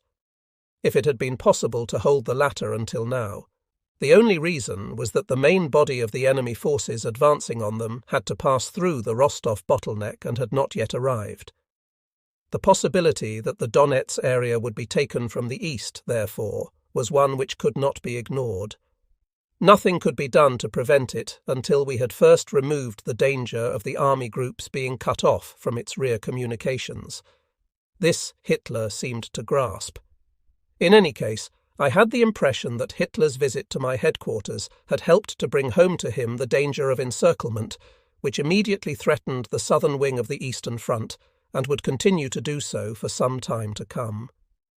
In spite of this, a story was soon afterwards circulated by OKW or General Schmundt that the real purpose of Hitler's trip had been to put some backbone into the army group. I am not aware that my headquarters was ever in need of this. Even if we were not prepared to do what Hitler demanded and fight stolidly for every foot of ground, regardless of the consequences of holding on at all costs, I do not think it would be easy to find another headquarters which, in the teeth of so many crises, clung more stubbornly than our own to its will for victory. In this respect, there was never the slightest divergence between my staff and myself. On 19th of February, the Army Group ordered 4th Panzer Army to deploy for its counter-attack against the enemy, who had come over the line Pereshchepino-Pavlograd-Grishino to cut off the Army Group from the Dnieper. On 20th of February, the picture of the enemy's operational intentions became completely clear and proved to be exactly as we had anticipated. On our eastern front, the enemy attacked Army Detachment Hollitz's positions on the Mius, breaking through at 3 main points. To cut our communications over the Dnieper, he appeared to have committed, in addition to the forces held up by us at Grishino and Kramatorskaya, an army with a strength of 3 rifle divisions, 2 tank corps and some cavalry. Simultaneously, he was trying to break through the weak front of Army Detachment Kempf, General Lantz having now been relieved by General Kempf, to the west and southwest of Kharkov. Furthermore, he was making a bid to envelop this army detachment on its northwestern wing and, by reaching further north, to outflank it completely. In the face of these developments, the army group had 2 different things to accomplish. It must try to hold the eastern front on the Mius to the best of its ability, though whether it could do so with such limited forces and without any reserves was an open question. Secondly, it must use 4th Panzer Army to bring about the quick defeat of the enemy in between 1st Panzer Army and Army Detachment Kempf in order to prevent its own isolation from the Dnieper crossings. If it failed in this, most of the army group's forces would shortly be immobilized through a lack of motor fuel. Once it had been possible to beat the enemy force between the Donets and Dnieper, It would depend on how the situation had developed in the meantime, whether we could immediately thrust northwards with all our mobile forces in order to restore the position of Army Detachment Kempf. On the other hand, it might first be necessary for 4th Panzer Army to fight another action in the area of 1st Panzer Army if the latter had still not succeeded in dealing on its own with the enemy at Grishino and Kramatorskaya. In any case, we must hold off on our northern wing, i.e. in Army Detachment Kempf's area, for the time being. All that the latter could be given to do at present was to bar the way to the Dnieper, be it through Krasnograd to Dnepropetrovsk or through Poltava to Kremenchug, by putting up the toughest possible resistance. Should the enemy by any chance be aspiring to reach Kiev, and the many signs that he were making Hitler increasingly apprehensive, we could only wish him a pleasant trip. Such a far-flung outflanking movement was hardly likely to achieve any positive results before the muddy season set in. 21st February brought us the first hints of relief on what at present were the Army Group's most vital stretches of front. The eastern front on the Mius had held. The remnants of the enemy cavalry corps, long surrounded behind it at Debaltsevo, were finally compelled to surrender. An enemy tank corps, which had been encircled after breaking through the Mius front at Matveyev-Kurgan, was also doomed to destruction. On the right wing of 1st Panzer Army, the enemy was maintaining his pressure on the Freta-Pico group, obviously with the object of next unhinging the Mius position or outflanking the northern front of 1st Panzer Army. Opposite the latter, everything remained quiet. Monitored wireless messages made it clear that the Soviet force engaged on the western front of 1st Panzer Army at Grishino and in the Kramatorskaya area, i.e. the Popov group, was faring badly.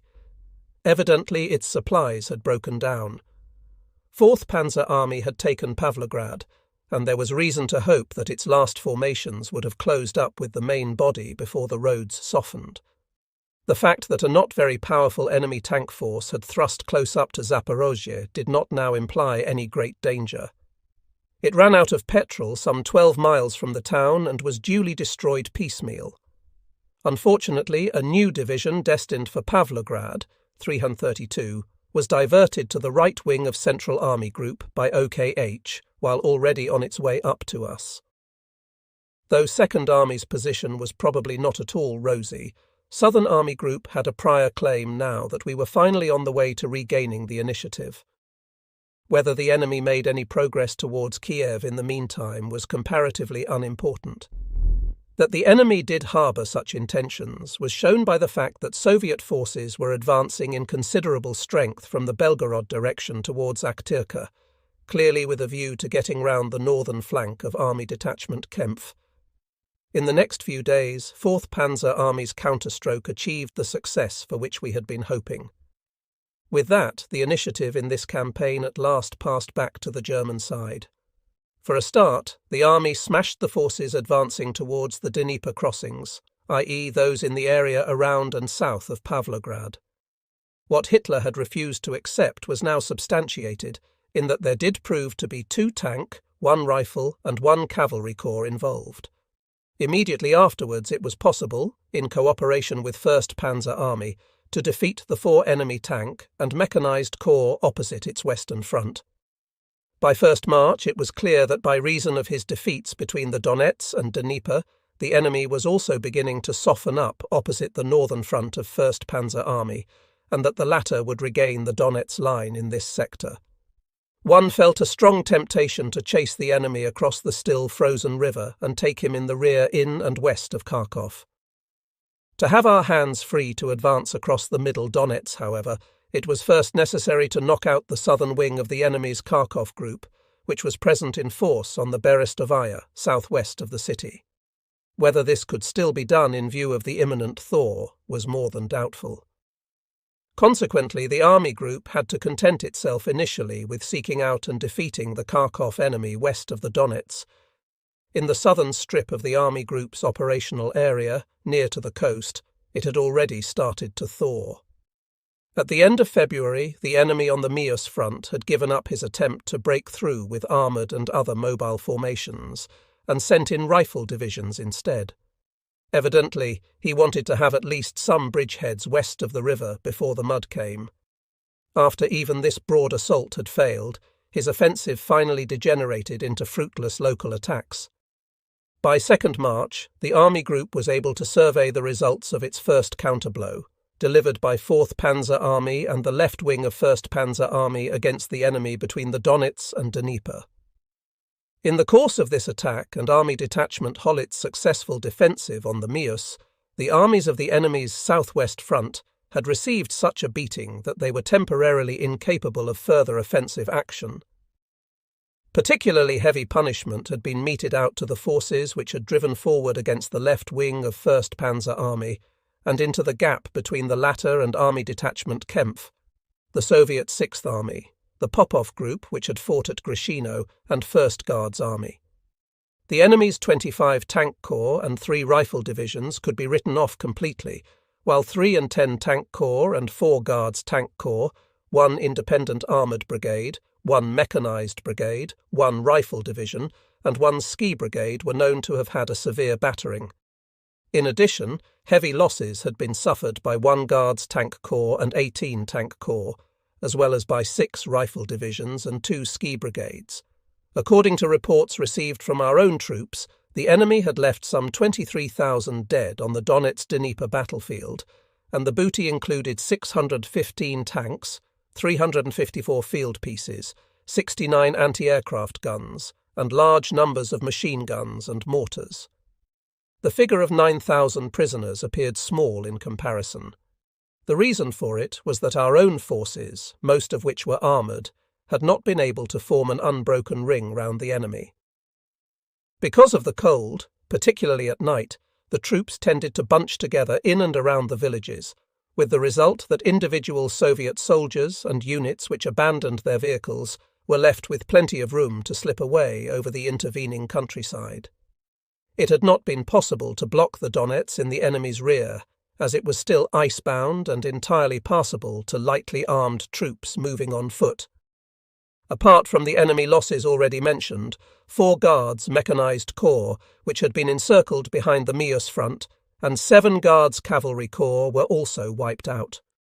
After thus regaining the initiative by the victory between the Donets and Dnieper, Southern Army Group proceeded to deliver the stroke against the Voronezh front, i.e., the enemy forces located in the Kharkov area, in accordance with an order already issued on 28th of February. The intention was to attack these forces on their southern flank, with the aim either of turning the latter or, if at all possible, of later driving into the enemy rear from the east. Our object was not the possession of Kharkov, but the defeat, and if possible the destruction, of the enemy units located there. Hence the first priority was to smash the enemy's southern wing, which consisted of 3rd Soviet Tank Army on the Berestovaya southwest of the city. This was achieved by 4th Panzer Army by 5th March.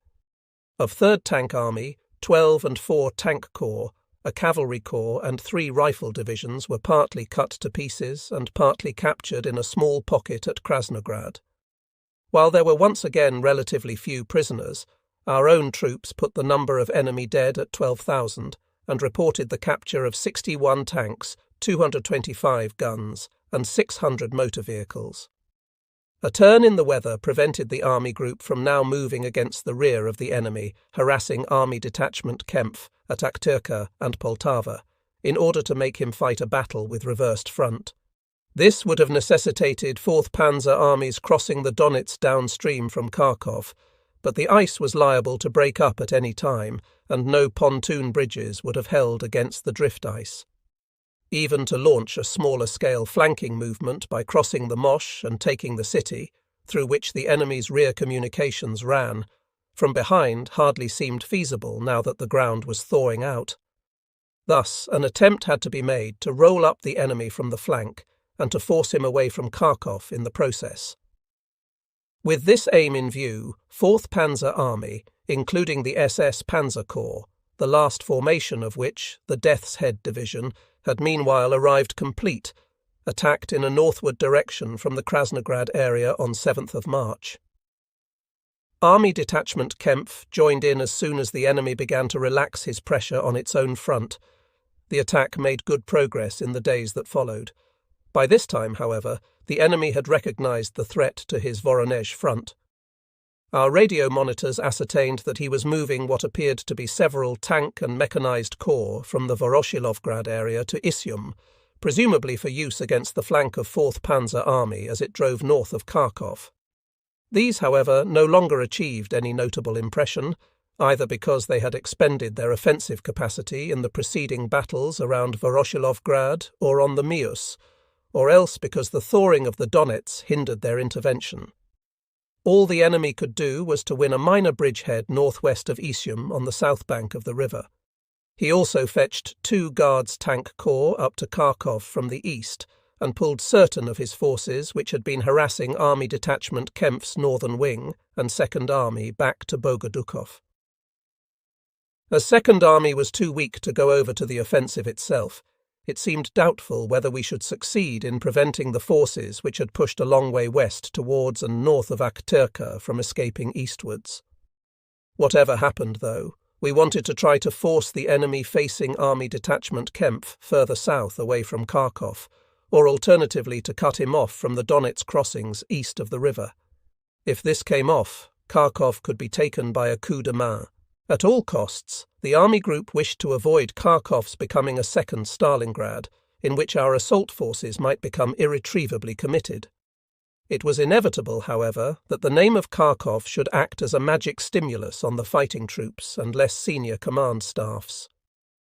The SS Panzer Corps, wishing to lay the recaptured city at its Führer's feet as a symbol of victory, was eager to take the shortest route there, so that the army group had to intervene vigorously on more than one occasion to ensure that the corps did not launch a frontal assault on Kharkov and become tied down there while enemy elements still fighting to the west of the city were able to make good their escape. In the end, it was possible to bring the SS Panzer Corps round to the east. The city fell without difficulty, and we succeeded in cutting off the retreat of considerable numbers of the enemy across the Donets. As has been seen, the enemy had been compelled by developments in the area around and south of Kharkov to thin out his forces opposite Army Detachment Kempf when they were already near to Poltava and in possession of Akhterka further north. Subsequently, he had to move them back towards Kharkov and Belgorod, with Army Detachment Kempf in close pursuit. On 10th March, Hitler paid our headquarters a further visit. In addition to briefing him on the current situation, I dealt in particular with our view of how operations should be conducted at the end of the muddy season, which was now setting in. This will be covered in the next chapter. On 14th March, Kharkov fell to the SS Panzer Corps. At the same time, on the northern wing of Army Detachment Kempf, the Grossdeutschland Division moved swiftly on Belgorod. The enemy once again threw in strong armoured forces to oppose it, but these were wiped out at Gavaron. The capture of Kharkov and Belgorod marked the conclusion of Army Group's second counterblow, as the increasing muddiness of the ground did not permit any further operations. As a matter of fact, the Army Group would have liked to wind up by clearing out, with the help of Central Army Group, the enemy salient extending some distance westwards of Kursk in order to shorten the German front. The scheme had to be abandoned, however, as Central Army Group declared itself unable to cooperate. As a result, the salient continued to constitute a troublesome dent in our front, which left certain openings to the enemy, and at the same time cramped our own operations. Nevertheless, the Army Group was now securely in possession of the entire Donets front from Belgorod, down to where the Mius positions branched off from it. These Donets and Mius fronts together formed the very same line as had been held by German troops in the winter of 1941-2.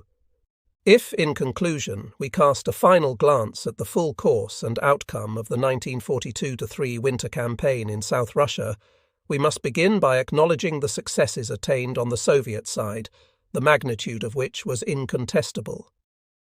The Russians had contrived to encircle and destroy the German Sixth Army, the strongest we had in the field. They had, moreover, swept 4 Allied armies clean off the map. Many brave members of the latter had fallen in battle, and considerable numbers had gone into captivity. What Allied troops remained had disintegrated, and had sooner or later to be withdrawn for good from the zone of operations. Even though it was possible to reconstitute the majority of 6th Army's divisions from residual units and replacements, and for Army Detachment Hollet to assume the designation of 6th Army in March 1943, the loss of the bulk of the fighting troops of 20 divisions, besides a considerable proportion of the Army artillery and engineers, was quite irreparable. And limited though the fighting efficiency of the Allied armies might be, their loss was still a considerable one, depriving us as it did of a substitute for German forces on quiet sectors of the front. Yet despite the disappearance of 5 whole armies from the German order of battle, no one can say that this alone need have decisively influenced the outcome of the war. It was accompanied by the loss of the whole of the immense territories we had won in the 1942 summer offensive, together with their natural resources. The grab for the Caucasian oil fields, one of the fundamental aims of that offensive, had failed to come off. And here we may note that this economic goal, on which Göring had been so insistent, decisively contributed to the offensive's split. In their pursuit of this economic objective, people had forgotten that its attainment and retention always depended on defeating the main body of the enemy forces. All the same, it had still been possible to hold the part of the Donets Basin that was essential to the conduct of the war. But great though their gains undoubtedly were, the Russians had still not succeeded in winning their decisive victory over the German southern wing, the destruction of which could probably never have been made good by our side. By the end of the winter campaign, the initiative was back in German hands, and the Russians had suffered 2 defeats. Though not decisive in character, these did lead to a stabilization of the front and offer the German command a prospect of fighting the war in the east to a draw. Nevertheless, we could clearly bury any hope of changing the course of the war by an offensive in the summer of 1943. Our loss of fighting power had already been far too great for anything of that order. The obvious inference for the Supreme Command to draw was that it must strive with every means at its disposal to come to terms with at least one of Germany's opponents. Similarly, it must realize the need to base its subsequent conduct of the war in the East on a policy of sparing its own forces, particularly by avoiding the loss of entire armies, as at Stalingrad, while seeking to wear down the offensive capacity of the enemies. To that end, resolutely ignoring all secondary aspirations, it must switch the main effort to the Eastern theatre for as long as Germany's Western adversaries were unable to land in France or to deliver a critical blow from the Mediterranean area. If we now return to the 1942-3 winter offensive and its outcome, the next question to ask is why the Soviet command, despite its big successes in this campaign, did not achieve the decisive success of annihilating the whole of the German southern wing. After all, with that overwhelming number of formations and the operational advantages it possessed at the outset, it had the highest possible trumps to play. It must be emphasized for a start that the Soviet command showed no lack of aggressive spirit and engaged its troops without the least regard for casualties in order to attain its objectives. The troops themselves, as was almost invariably true of the Russians, fought with great bravery and at times made unbelievable sacrifices. Nonetheless, there was an unmistakable fall-off in the quality of the infantry, and the losses of artillery in 1941-2 had still not been made good. Since the beginning of the war, the Soviet leaders had unquestionably learnt a great number of lessons, especially regarding the organization and use of large armoured formations. Although the enemy had possessed large numbers of tanks as early as 1941, he had not known then how to use them as individual members of a united whole. By now he had them properly organized in his tank and mechanized corps, and had also taken over the German technique of penetration in depth. In spite of this, we almost always succeeded, except in the situation of November 1942, in ultimately beating or destroying these tank and mechanized formations, even when they had already driven deep into the German forward areas. After the encirclement of 6th Army, on the other hand, they were never again able to drive through to vital spots with such speed and in such strength as to fulfill the aim of cutting off the German southern wing, whether on the Don, the coast of the Sea of Azov, or the lower Dnieper. Except for Stalingrad, where Hitler gave it the opportunity, the Soviet command was never able to bring about a battle of encirclement, as we had done on various occasions in 1941, taking several thousand prisoners in the process.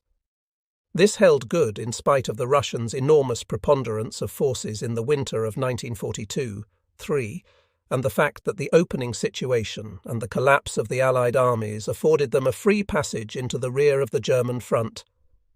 We, on the other hand, had to fight a mainly frontal battle in 1941. So let us take a look at the Soviet leadership at the top.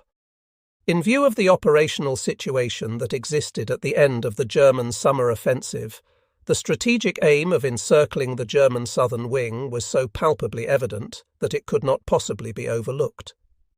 The idea of breaking through the fronts of the Allied armies was also a very obvious move. In other words, not very much genius was required on the Soviet side to draft an operations plan in the late autumn of 1942.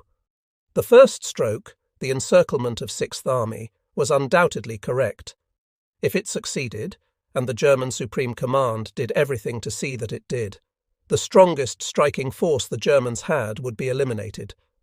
It would have been better if this first blow had been coordinated with the offensive against the fronts of the Italian and Hungarian armies, in order that every effort should be made from the start to cut off the German forces at Rostov or on the Sea of Azov in one unified and large-scale assault operation.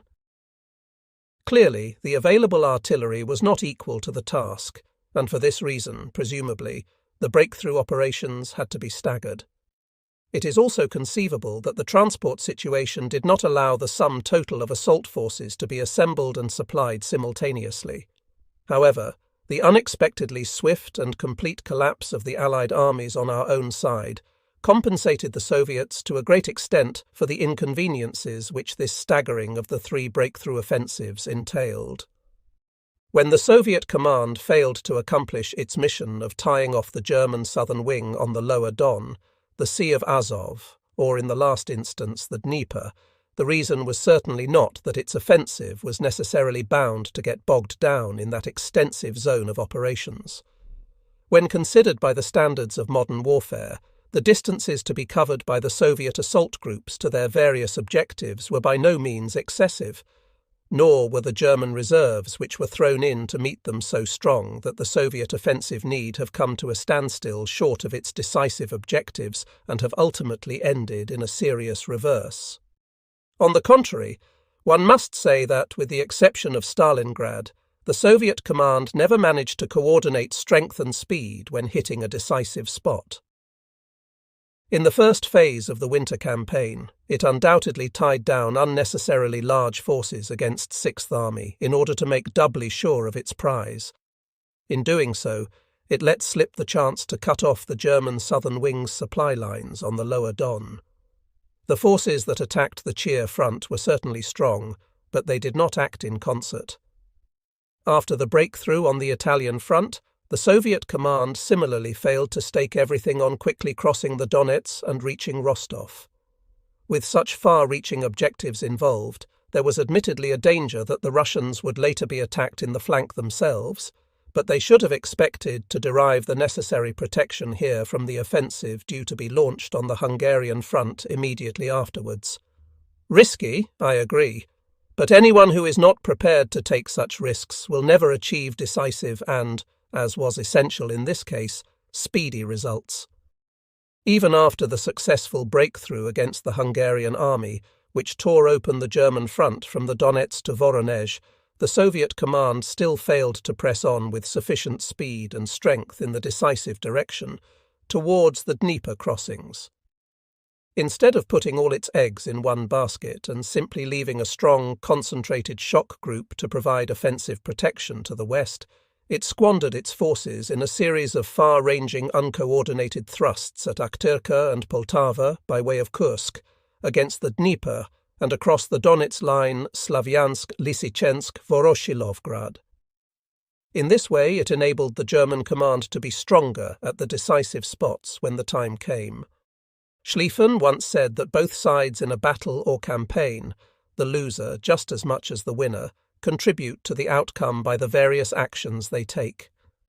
The German Supreme Command's share of responsibility for the loss of Sixth Army, and indeed for the whole crisis which arose on the southern wing of the Eastern Front in the winter of 1942-3, has already been plainly stated. It is thus only fair to mention what contribution the German side made to the Russians' ultimate failure to encircle the German southern wing. In this respect, only one thing need be said. But for the almost superhuman achievements of the German troops and their commanders in facing up to an enemy many times their superior in numbers, the army group could never have succeeded in bringing its defeat underfoot. This winter campaign could never have been fought had not our brave infantry divisions, unlike the troops of our allies, and often without adequate anti-tank defences, stood firm before the assaults of the enemy's armoured formations, and by closing the front behind his tanks whenever they broke through,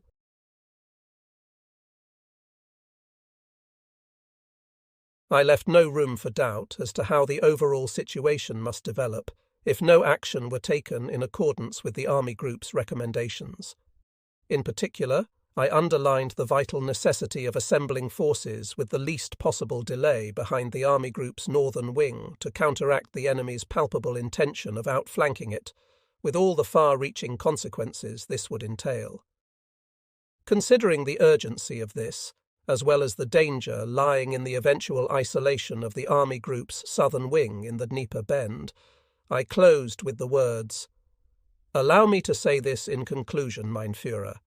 As far as we are concerned, it is a matter not of eluding a danger, but of taking steps to overcome one which we may shortly be compelled to face." This communication was to play its part in a clash I had with Hitler a few days later. On 27th of January, he summoned all Army Group and Army commanders on the Eastern Front, in addition to a large number of other senior officers, to General Headquarters. He wished to address us in person on the need for National Socialist education inside the army. The more difficult the military situation became, the greater importance he attached to faith as a guarantee of victory. It was an attitude which he sought to apply more and more in the selection of senior officers for posts down to divisional commander. Even in his greeting at the simple luncheon which preceded the meeting, one sensed that he had not forgiven me for the criticism implicit in my comments of 4th January. Now, in his address, he actually went so far as to throw the following words in the faces of the men whose armies had accomplished so much. "If the end should come one day," he said, "it should really be the field marshals and generals who stand by the flags to the last." I have never been one to put up with insults. Furthermore, Hitler's words were bound to strike any soldier as a deliberate snub to the army leaders, whose courage and will to fulfill their soldierly duty to the bitter end were now being called into question. Being accustomed to listen to a superior in silence, all those present held their peace. But I personally felt the implied insult so strongly that the blood rushed to my head, and when, by way of emphasis, Hitler repeated his remarks, I called out, "And so they will, mein Führer." This exclamation of mine naturally had nothing whatever to do with my attitude towards the National Socialist system. It was merely intended to show that we were not going to accept imputations of that sort from anyone, including Hitler.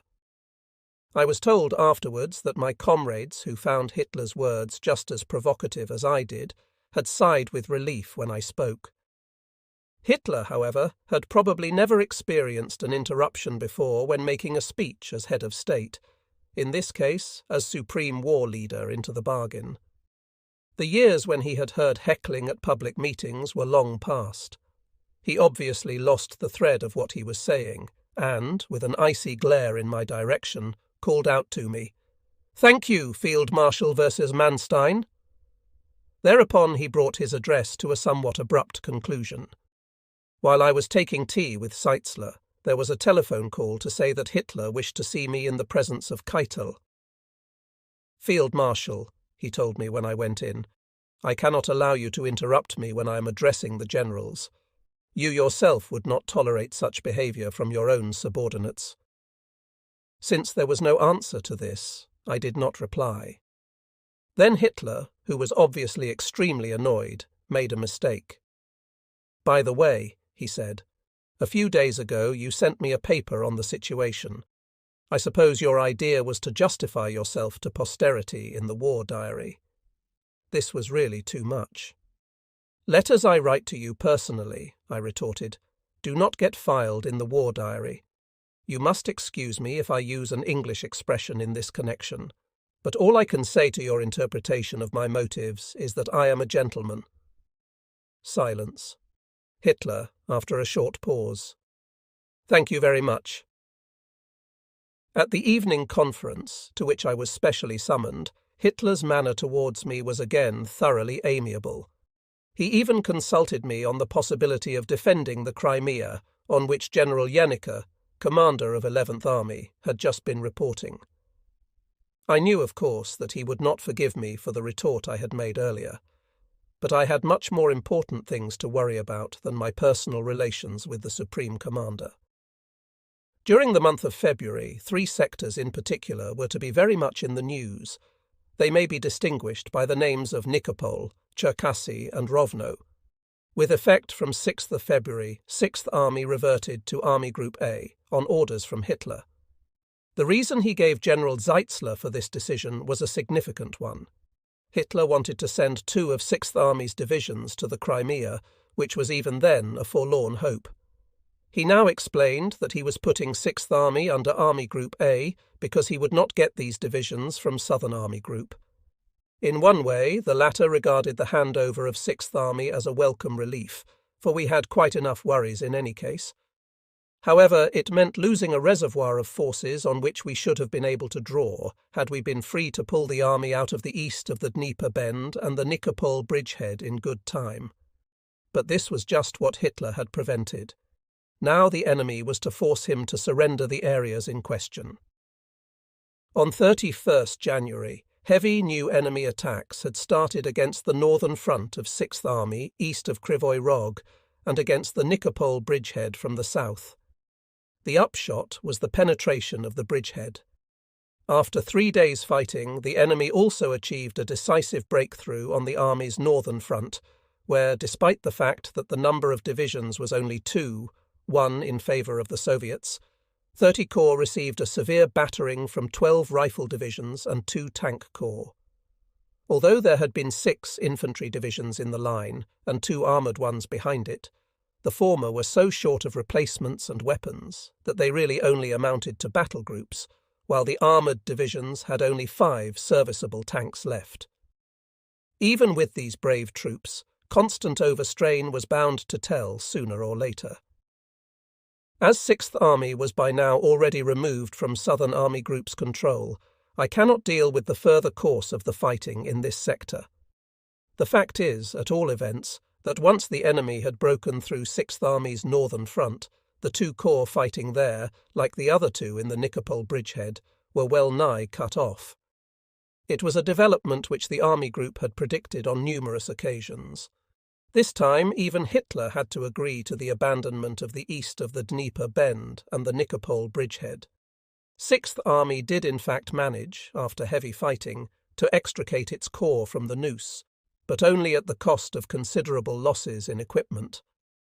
Had this bastion been given up at the proper time, it would not only have been possible to withdraw all the forces inside it in good order, but also to free divisions for the far more important northern wing of the Army Group.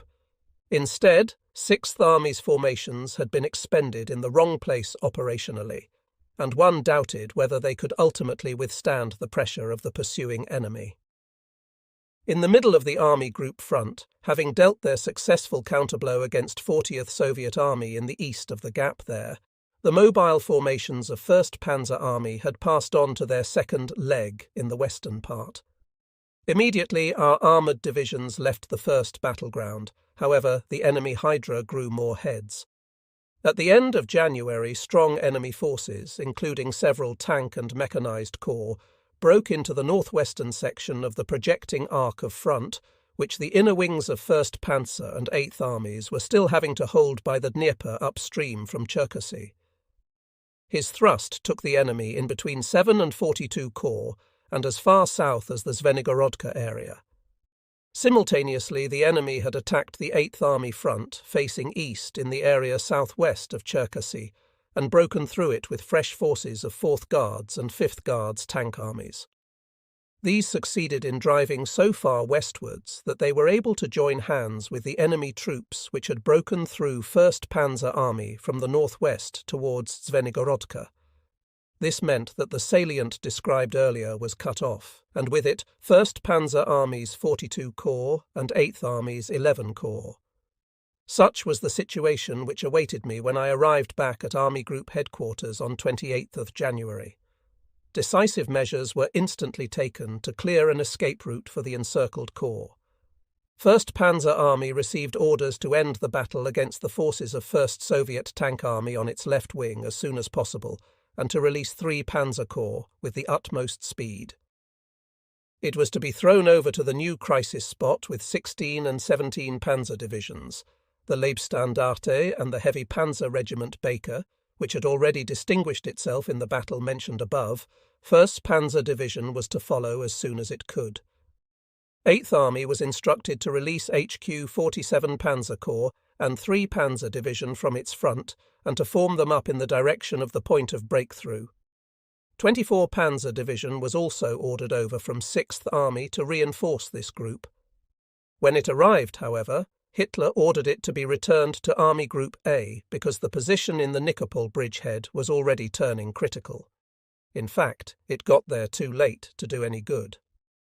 The Army Group's orders were that the 2 Corps, 1st Panzer Armies from the west and 8th Armies from the south, were to attack the flank and rear of the enemy forces which had surrounded 42 and 11 Corps. The number of divisions employed by the Army Group to get the 2 Corps out was a relatively large one. It appeared necessary, however, in view of the fact that the enemy had crammed no less than 26 rifle divisions and between 7 and 9 tank or mechanized corps into this battleground from the northwest and east. The reason for their plurality, it is true, was that Soviet divisional strengths were also well down by now, except where fresh or recently refitted formations were concerned. The task of our 2 assault groups was first to cut the rear communications of these numerous enemy formations, and then to destroy them by concentric attacks. Unfortunately, their assembly was delayed, first by snow and then by the mud which followed. Once they could move off, however, they succeeded in getting to grips with and administering wholesale punishment to a substantial portion of the enemy forces which had isolated the Cherkasy pocket. Between them, the 2 Corps reported the capture of more than 700 tanks, over 600 anti-tank guns, and about 150 field pieces, but only just over 2,000 prisoners. This indicated that the enemy forces had been largely made up of motorized formations. Eventually, impenetrable mud or snow put an end to the advance. 3.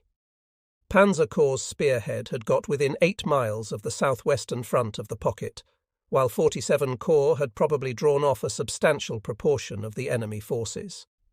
The Army Group operations staff had gone to Uman in our command train to supervise the cooperation of the 2 armies in this battle. The headquarters of 1st Panzer Army was at Uman itself, and that of 8th Army was easily accessible from the same place.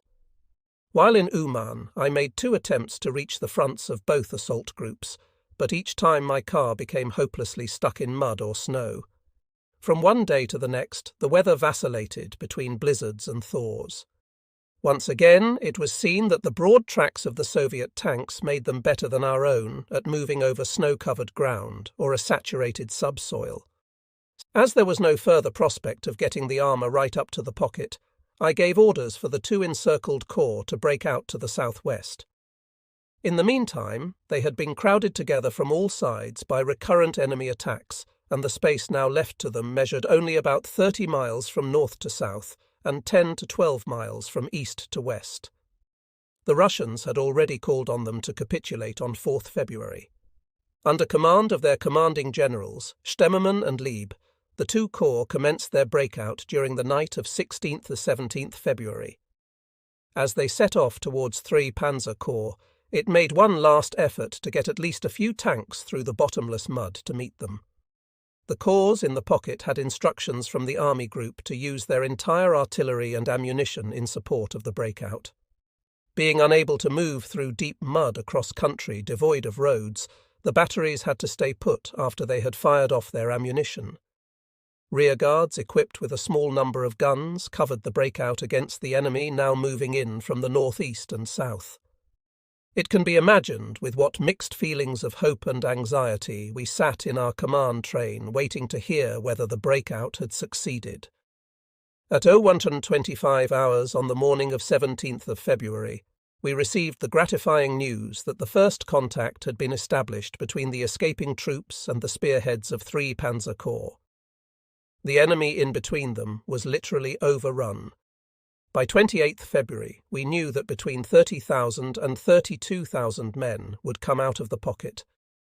Considering the drop in the strength of the fronts and the fact that 6 divisions and 1 brigade had been surrounded, this figure must be taken to represent the bulk of the fighting troops. One most distressing factor was that the majority of the wounded could not be brought out. General Stemmermann was killed during the fighting. It had thus been possible to spare both corps the fate suffered by 6th Army at Stalingrad. In this case, too, Hitler had called for the pocket to be held, but in the end he had consented retrospectively to the breakout preparations ordered by the army group. The latter had then issued the order for the actual breakout without previously notifying Hitler in order to avoid any possibility of a countermand. Naturally, the bulk of the guns and heavy weapons had stuck fast in the mud on the way out, only a small number being extricated as a result of the almost superhuman efforts of the troops. The 6.5 liberated divisions obviously had to be pulled out of the line for the time being. However, this loss of fighting power, though it further complicated the army group's position, was to a great extent counterbalanced by the joy of having saved at least the fighting men of the 2 corps. 1st Panzer and 8th Armies still had the task of firmly reuniting their fronts and releasing armour for the mobile reserve as soon as possible. After I had visited units of the divisions which had participated in the breakout, my operations staff returned to Proskurov. This was rendered urgently necessary by the situation on the army group's left wing. For the reasons stated earlier, the army group had done everything in its power during the month of February to prevent the enemy from finally breaking through the centre of its front. It had been able to forestall the threatened isolation of its right wing when the latter was still held fast in the Dnieper bend. Thereupon it had been faced with the necessity of fetching the 2 encircled corps out of the Cherkasy pocket. Once this had been achieved, our attention inevitably became riveted on developments in the north of the army group area. By this time, 4th Panzer Army was on a front facing northeast, which actually ran fairly continuously from northeast of Vinitsa to the west of the small town of Shepetovka. The latter lies some 50 miles due north of Proskurov, where Army Group headquarters was located. At Shepetovka, the Army's continuous front came to an end. For a front some 150 miles in length, there were at present only 9 weakened but still battle-worthy divisions available under 3 corps commands, 5 being infantry, 2 armoured, and 2 panzer grenadiers. For the moment, the pressure on the army front had relaxed, the enemy having presumably had to pause in his advance. Nevertheless, it was clear that 4th Panzer Army would hardly be able to hold out with the above forces against a far superior enemy. But there was also another danger with far graver implications for the position of the army group as a whole. In front of the western wing of 4th Panzer Army, extending right up to the southern boundary of Central Army Group in the north, there was now a wide open space practically devoid of German forces. From this area, sooner or later, the enemy was liable to launch a large-scale flanking movement against 4th Panzer Army, which would be synonymous with outflanking the whole of Southern Army Group. Even though the northern part of this vacuum, the Pinsk marshes, was automatically excluded from any major operations, there was still an east-to-west bridge of land about 40 miles in breadth immediately above 4th Panzer Army's front. Through it ran the highway leading from Kiev to Rovno via Zhytomyr, and further westwards to Lwów and Lublin in the Government General.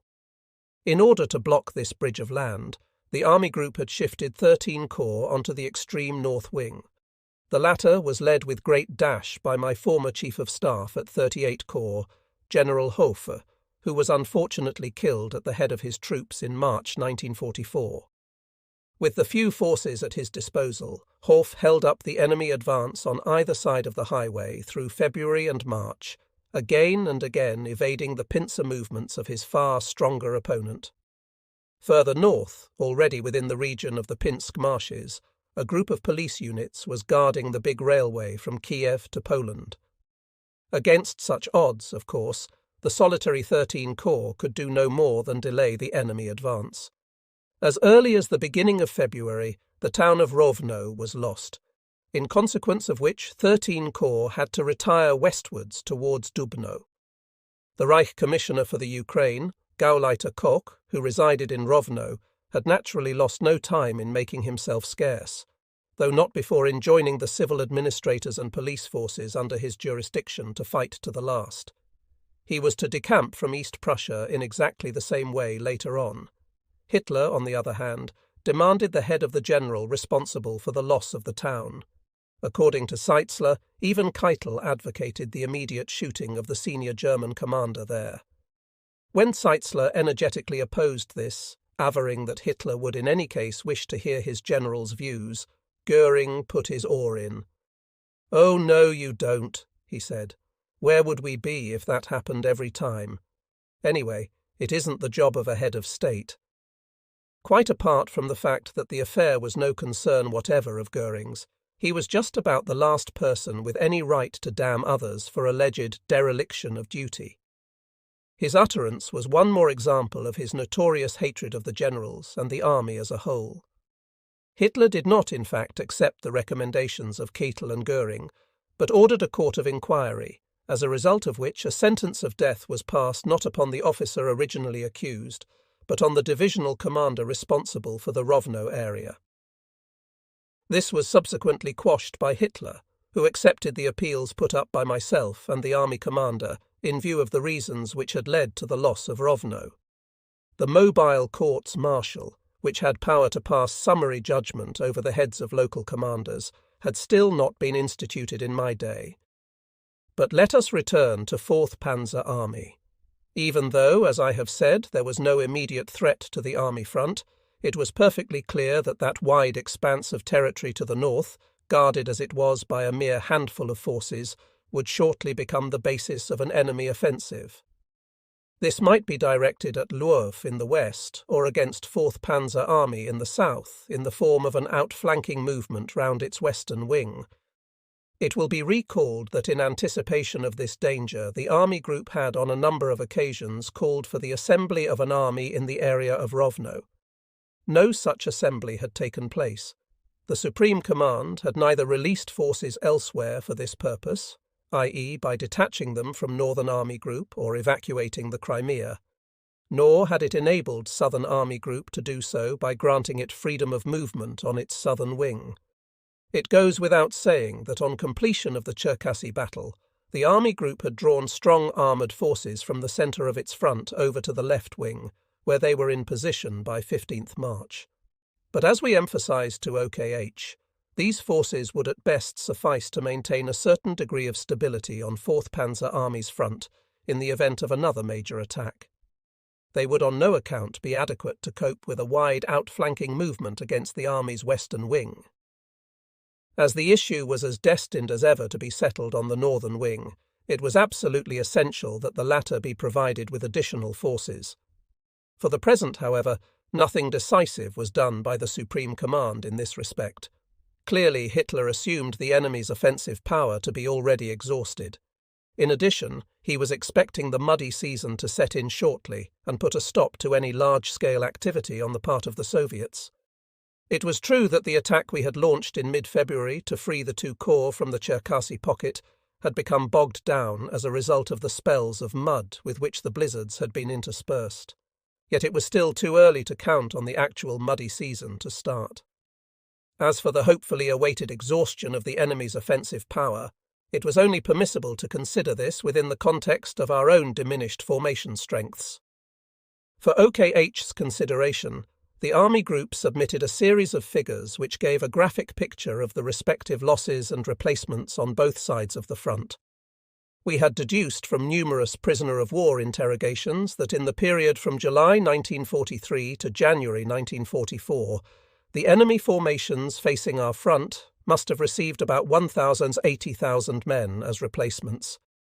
This figure could be taken to correspond with the losses suffered by the enemy in the same period. On the other hand, Southern Army Group's casualties in dead, wounded and missing during the same space of time had amounted to 405,409 men.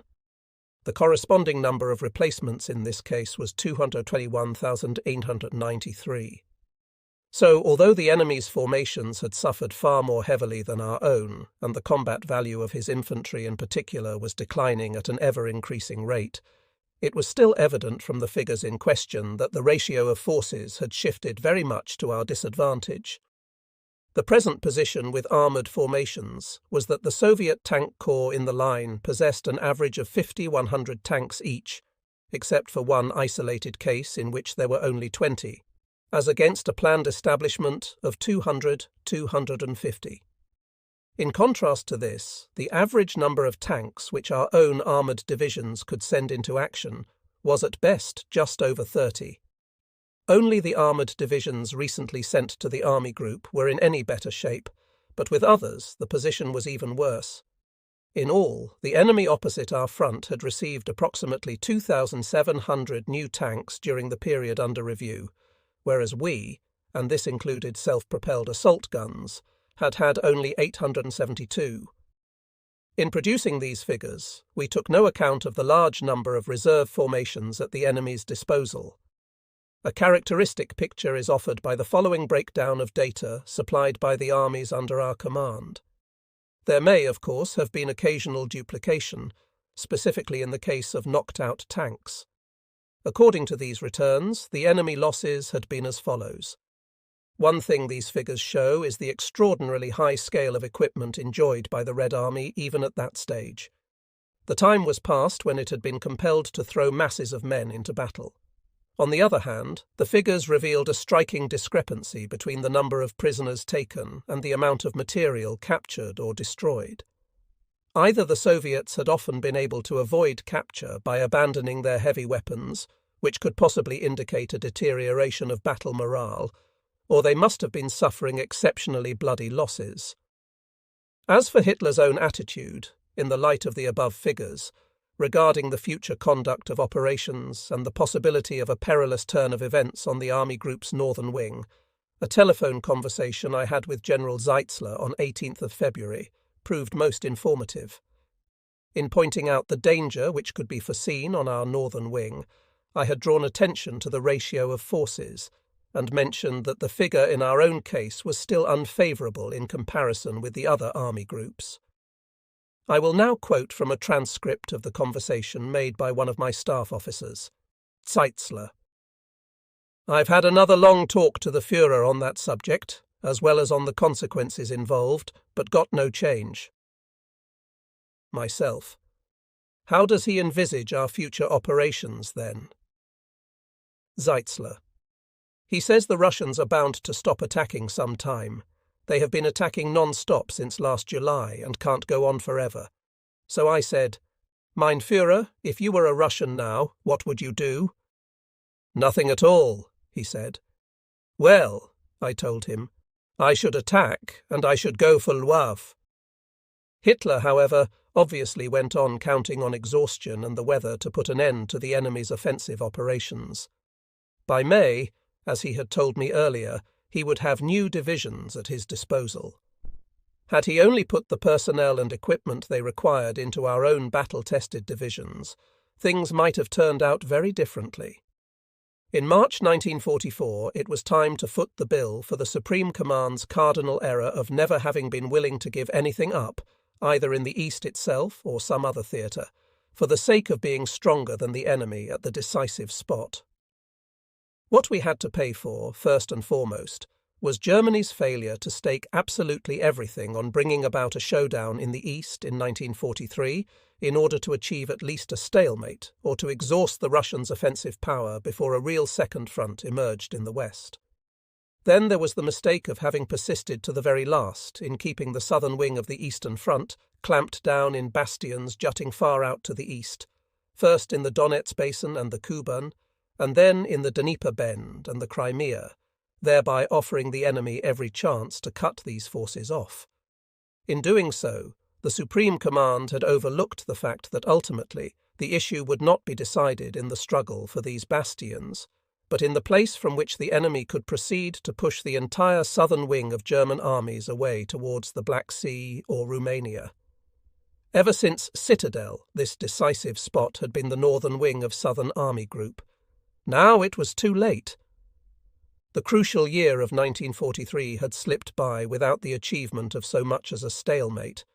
Whether this could ever be accomplished now depended on the outcome of the invasion, which would certainly come in 1944. But first, the account had to be settled on the southern wing of the Eastern Front. Hitler now proved to have been premature, to say the least, in voicing the hope at the end of February that the exhaustion of Soviet strength and the onset of the muddy season would halt the enemy offensive. It was perfectly true that, thanks to the spirit displayed by the German troops, the enemy's hard-won gains had cost him extraordinary sacrifices. It was also apparent that the quality of his infantry formations, into which he had relentlessly pressed all the able-bodied male inhabitants of reconquered territories, was steadily deteriorating. But the plain fact remained that he still had abundant formations of fresh or rested troops on which to draw. Even if the number of tanks in his tank and mechanized corps had fallen off in consequence of the high losses mentioned earlier, it was still many times greater than that of the German armoured divisions. On the German side, even a rigorous comb-out of units in the rear areas had failed to make good the shortage of replacements. Already we had enlisted hundreds of thousands of indigenous volunteers in our B-echelon units and supply columns. These men, mainly Ukrainians and Caucasians, did their duty with the utmost loyalty, preferring to fight in the German army, in spite of the policy pursued by the party authorities in the occupied territories, rather than to go back under Bolshevik domination. The muddy season, though interrupted by spells of frost, set in at the beginning of March. Initially, however, it affected us far more unfavourably than it did the Russians. It has already been remarked that the Soviet tanks were more mobile than ours in snow and mud, thanks to their wider tracks. At the same time, however, enormous numbers of American trucks made their appearance on the enemy side, as they were still able to drive over open country when our own were already tied to the few firm roads. The enemy was also able to move the infantry element of his tank and mechanized corps quickly. In addition, the worse the mud became, the more the lack of tractors was felt on the German side. Consequently, our mobile formations could only be moved long distances at the cost of considerable delays, and tended to get the worst of the struggle against a more mobile opponent. Until such time as mud put a temporary stop to the enemy's offensive operations, and also for the later period when the struggle could be resumed, the army group was faced with the necessity of preserving a strong northern wing. The enemy would, of course, also continue to attack Army Group A, i.e. 6th Army, and our own 8th Army. He had just as good a prospect as ever of smashing this wing, which was still echeloned well out to the east, and of pushing it back against the Black Sea, or at all events of winning the crossings over the Bug and later over the Dniester. Here lay the chance of recapturing Bessarabia and opening the route to Romania and the rest of the Balkans, the area, incidentally, which Roosevelt was so keen to cede to Uncle Joe. Nonetheless, the German side was still capable of effecting an elastic withdrawal on this wing and saving considerable forces from 6th Army's front, which could be very much shortened in the process. It would still be possible, either behind the Bug or the lower Dniester, in any case therefore still forward of the old Romanian frontier, to bring the enemy to a definite standstill on a front adequately manned for a decisive defensive. So when signs of fresh offensive preparations were noticed opposite the southern wing of 8th Army as early as 22nd February, the Army Group asked that the Army should be given freedom to take evasive action. We were neither able nor inclined to supply this part of the front with forces which were far more urgently needed on the left wing of the Army Group.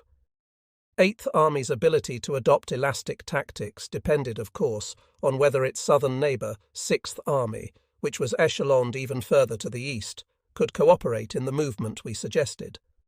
This was our reason for seeking OKH's prior agreement. Not surprisingly, Hitler would not give it. On the contrary, the Army Group was subsequently made to hand over more forces, 3 and 24 Panzer divisions, to launch an attack in support of 6th Army when a new setback ensued on its much too extended front.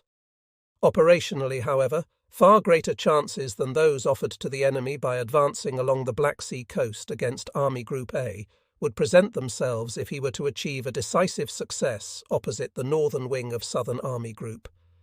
If, by throwing in a maximum concentration of forces, he should manage, perhaps even before the muddy season began, to overrun the front of 4th Panzer Army, he would in the first place gain possession of the railway line which ran from Lwów through Żmerinka into the southern Ukraine and was vital for the supply of the whole of the German southern wing.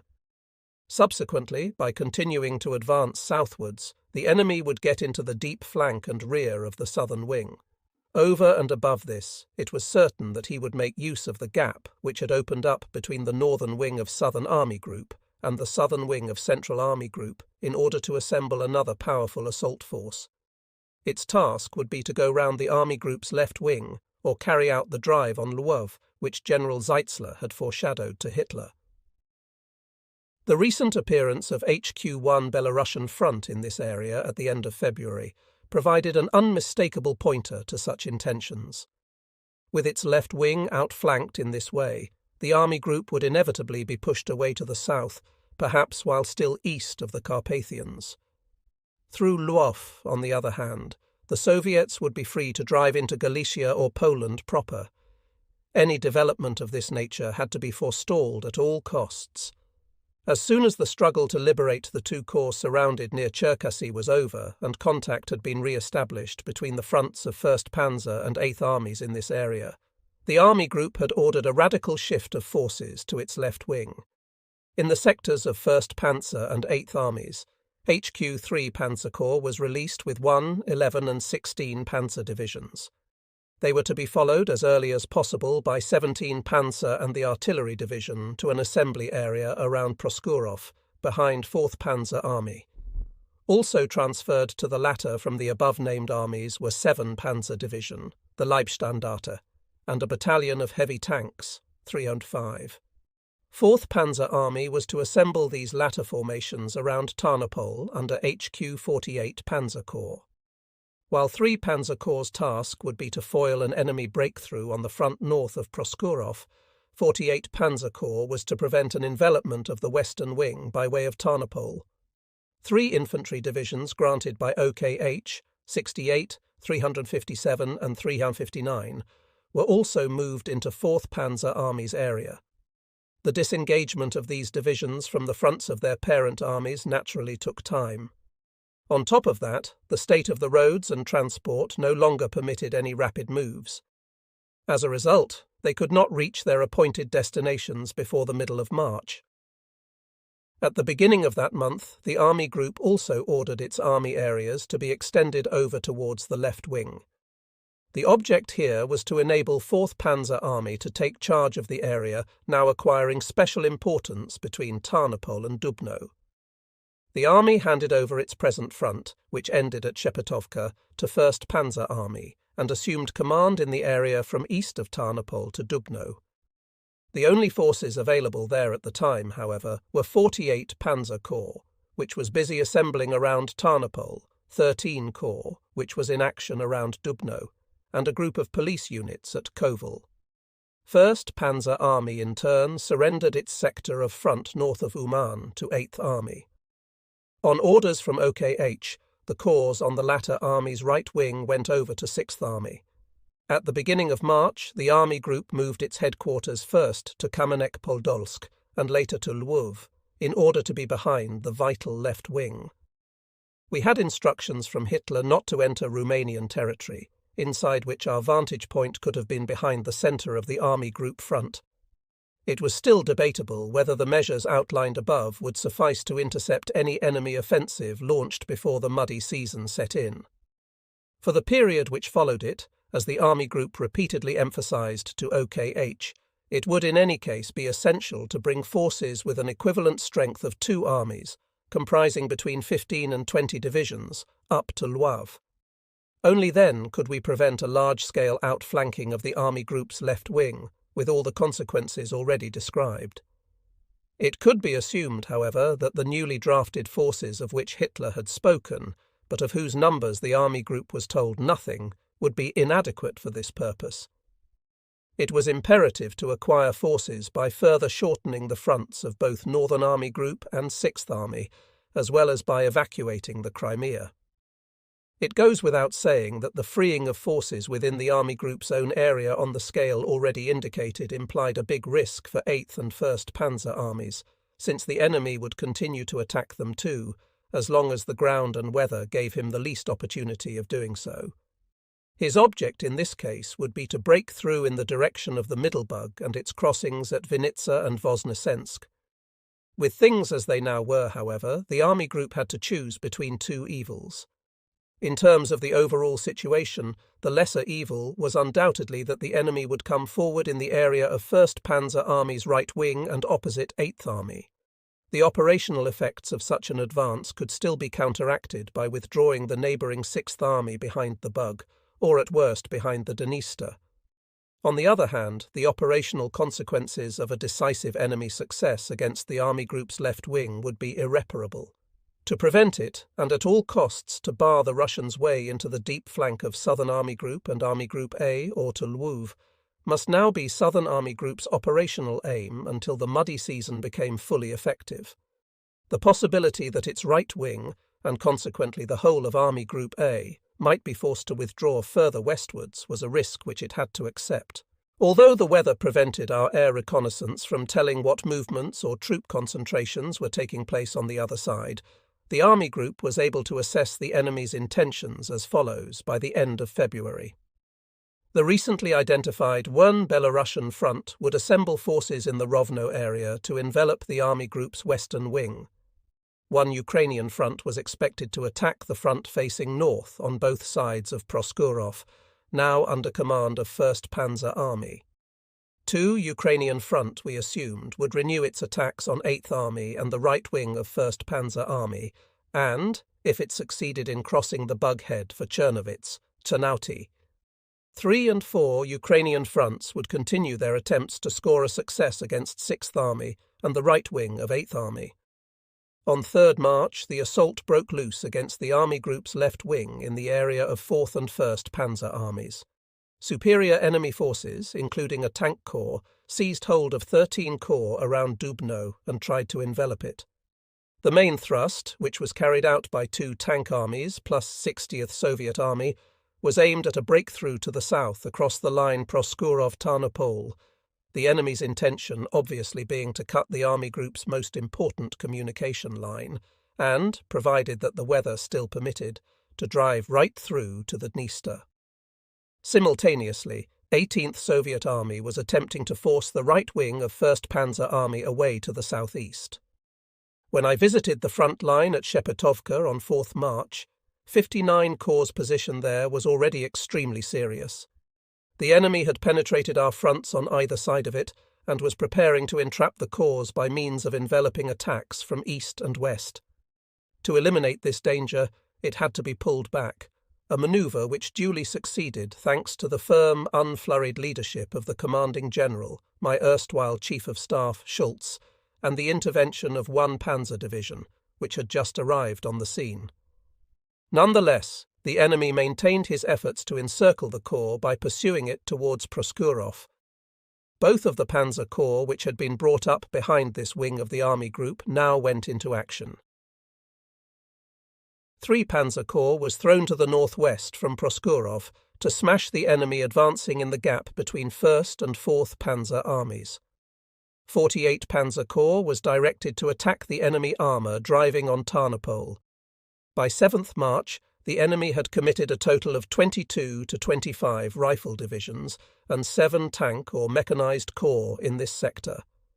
At the beginning of March, the enemy also started an offensive against the left wing of 8th Army, having within 2 weeks managed to replace the losses inflicted by our Panzer Corps in their thrust to free the Cherkasy pocket. Hardly had we withdrawn the 2 corps from that sector to bring them behind the left wing of the army group when he began his offensive in the direction of Uman. Having staked no less than 20 rifle divisions on his breakthrough, he succeeded in smashing 7 corps, and by 9th March he was at the gates of the town. In the area of Army Group A, 6th Army, the enemy likewise resumed his offensive and achieved a breakthrough towards Nikolaev at the mouth of the Bug. In a situation report to OKH on 7th March, the army group had stated that it had no alternative but to fight on as best it could until mud put a stop to the enemy's operations. At the same time, however, it had emphasized the decisive importance of having sufficient forces available in the Tarnopol-Lukluo area at the end of the muddy season to prevent a breakthrough towards the last-named town, or to drive into the enemy's flank if he should try to advance southwards from Tarnopol.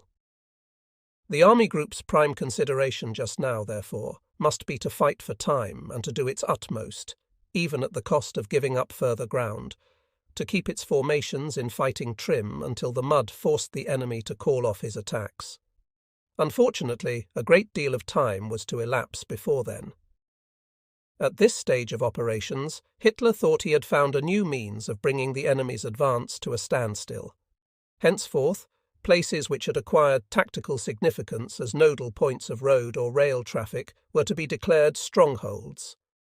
Each was allotted an ad hoc commander, or Kampfkommandant, who was in honour bound to defend the locality in question and answered for it with his head.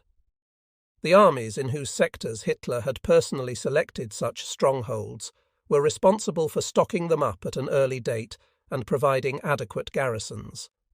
Hitler assumed that by blocking important roads or diverting Soviet forces, these places would serve to delay the advance. In fact, it was clear from the outset that they would achieve no such thing. In practice, they required more troops to defend them than was worth devoting to their retention. Since strongholds without proper fortifications or adequate garrisons must inevitably fall to the enemy sooner or later without fulfilling their intended purpose, the army group in every case but one contrived to get them abandoned before they were hopelessly surrounded.